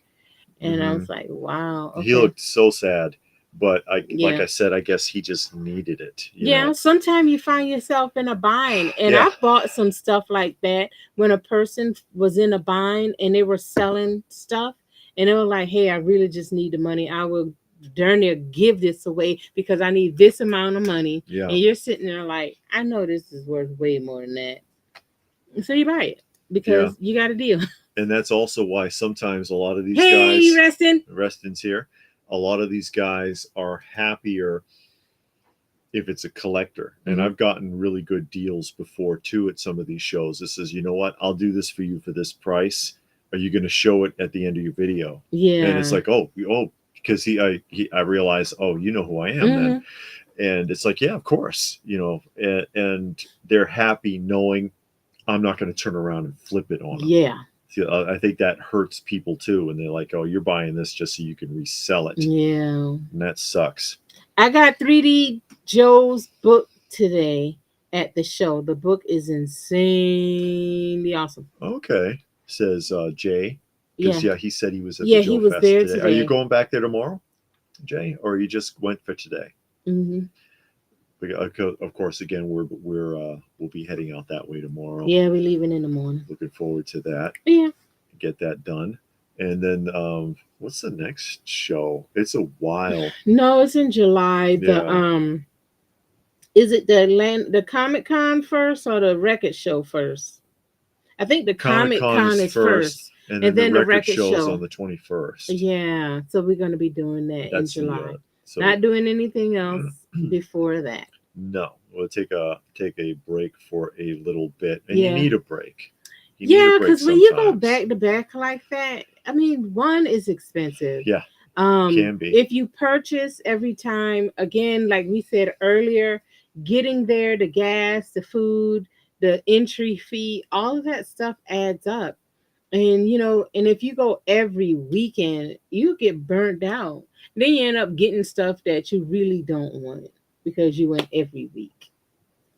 So, once a month is good. See, sometimes that's even too much. Shoot, you need a couple of month break. I'm Oh serious, because no. sometimes it's like, oh man. Yeah. But then if it's a comic book show and a record, that kind of breaks it up because those are like almost totally different from toys. Yes. But if it's like comic book after comic book after comic book, or toy after toy after toy, it can get kind of old quick. Hmm. Mm-hmm. The Weston says they have pre-orders on Big Bad Toy Stores for Bible action figures, but a little out of their current budget. Those been out Yeah. because I ordered those last year. They were supposed to be released earlier this year, Hmm. and they got pushed back.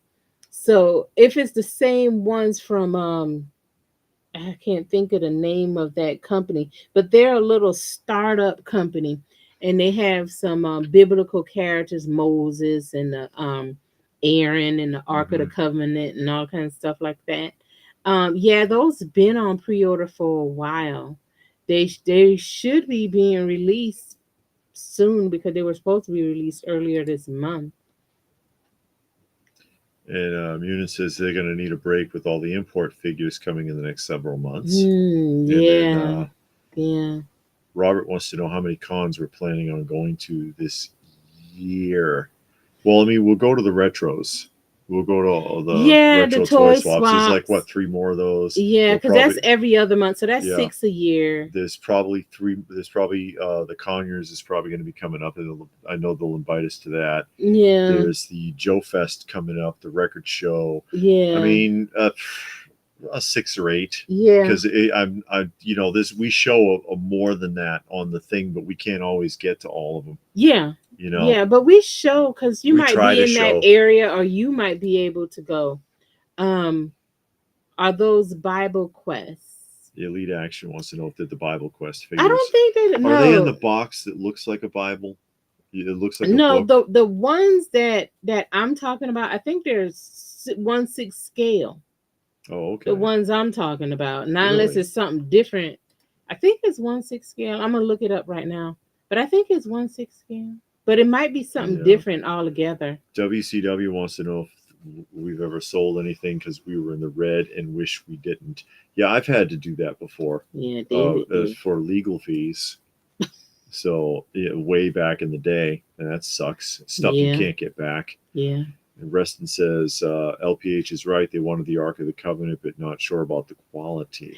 yeah. Honestly, I did get them because one, you don't see a lot of biblical figures Yeah. or characters, that kind of thing, and I like those. I mean, I have the Heroes of the Kingdom We win. in the We Win Those are the Bible. ones that count. Those Yeah, are cool. the We Win Bible greats Yeah. and the heroes, Bible heroes, or whatever it's called. Yes. So I have those, but they don't make a lot of Bible figures. So then these came out, and like I said, I'm looking it up now. I think they're 1/6 scale, and I'll tell you the Was it name. 1/6 or 1/12? Oh, they're 1/12. Yeah.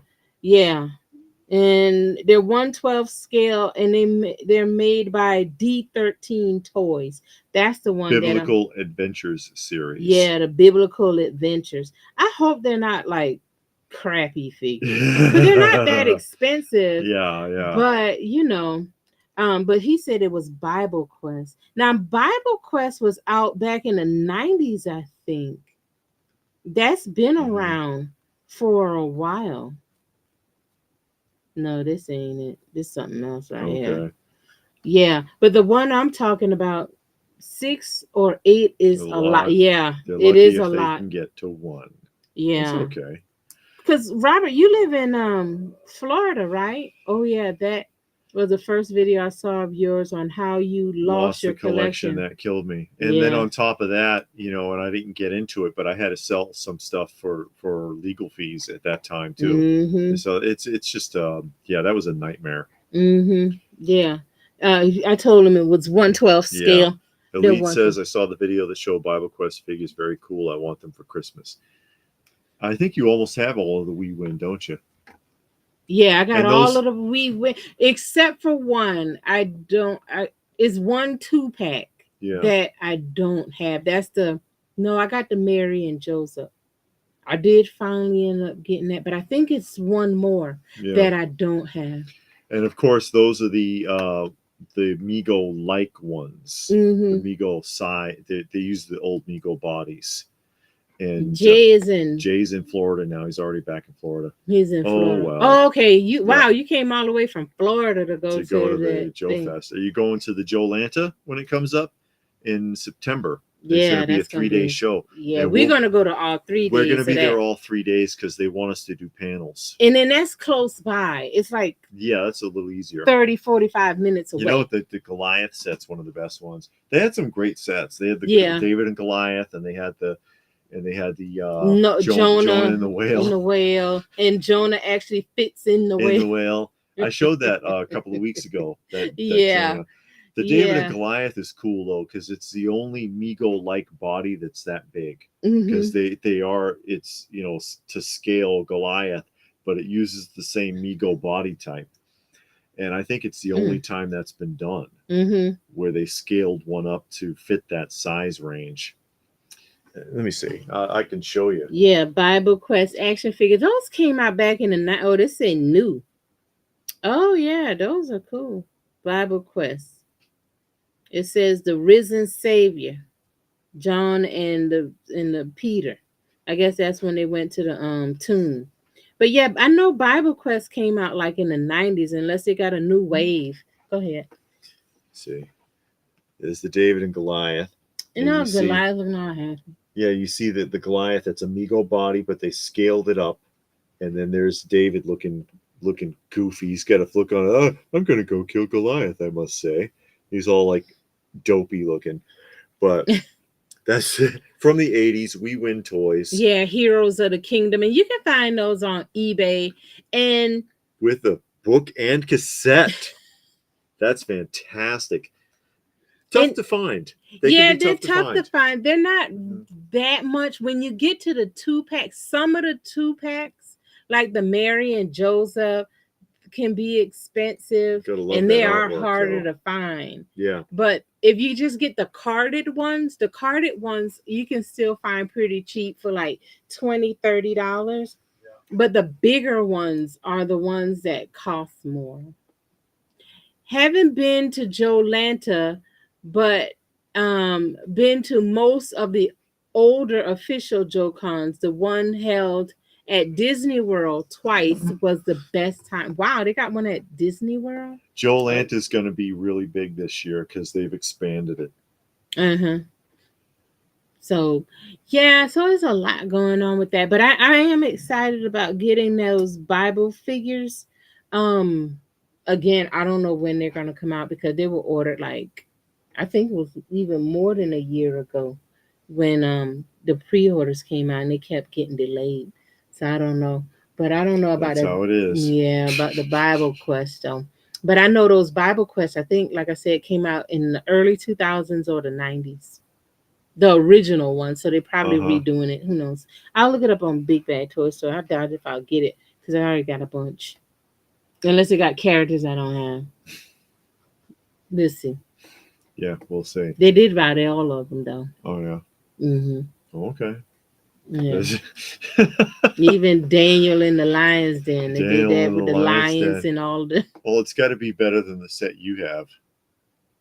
what? The 3 3/4 inch Daniel in the Lion's Den from that one toy Yeah, that company. does look pretty cheap. They They got Daniel who and made that one? it's the same It's We the Win. same. Is that We Win? Yeah.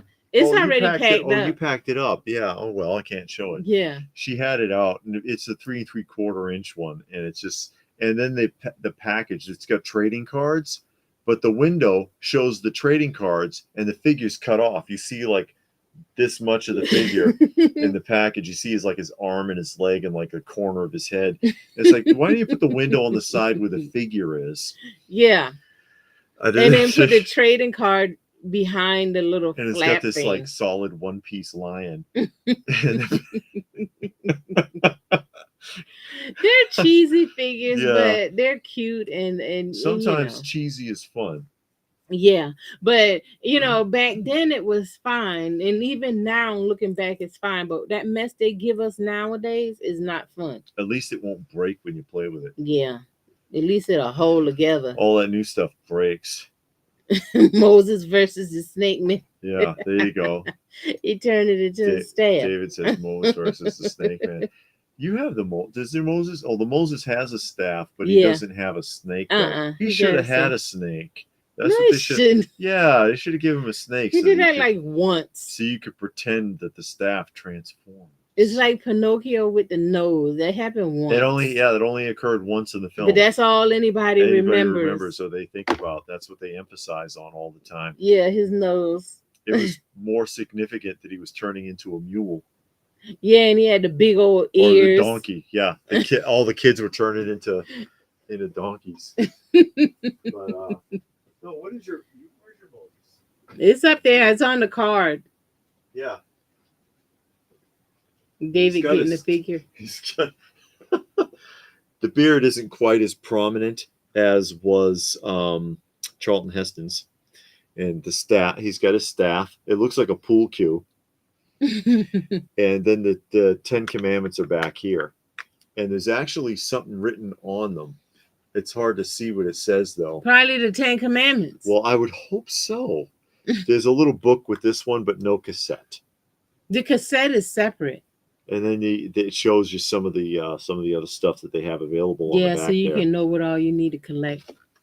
There he is. Going to part the Red Sea for you. Mm-hmm. The great journey. Yeah. But let's see. David's on his way back. Here I am. Yeah. Looks like Sean Connery. Sean Connery. Sean Connery as Moses. That would have been interesting. He could have done it. I don't know. Oh, no. I mean, Charlton Heston did that before Sean Connery was really acting, though. Oh, yeah. And David says that's pretty neat. Yeah, that's a cool. Thomas. It's a cool series. Yeah, it's a cool set. I mean, if you're into that kind of thing, it's a cool set. I like that kind of stuff. That's why I got it, and I'm getting the new 1/12 scale set that's coming out whenever it comes out. So but I don't think I'll get nothing else unless they make a character, like I said, that wasn't made before. And a lot of stuff came out like that after Mego went belly up. Yeah. Back in the day, because they made those. They did the Menudo figures. Used the old Mego style bodies. You remember the Menudo? Yeah, that was a band. Yeah, it was a band, and they had a show. They had a Saturday morning live action show. That one sound familiar. Yeah, I know New Kids on the Block did. Oh God, I like New Kids on the Block. I want their record. Step by Step. Oh no, no. But Menudo, they actually have 8 figures because the 4 or 5 band members? 4? I have no idea. There's 2 packaging variations for each of them. Mm-hmm. So there's a few of them out there. They can still be found pretty cheap. The Menudos, they can still be found pretty cheap because nobody cares about that. The only people that would buy them is anybody who might remember it from Saturday morning, or they're just really into Mego-like figures. He's really into that. And Robert wants to know if I have all the 12-inch Star Wars. No. He only had what you see behind him. That's I don't have them all. I'm still missing the IG-88. I want to get them loose and boxed. So you want both examples? Yes. Well, you see, I get a boxed and a loose Luke up there, and a box and a loose Vader back there. In that Leia. Yeah, I need Leia loose. And I need IG-88 loose, Mm. and I think that'll do it for the deluxe figures. Mm-hmm. And then whatever I can find boxed.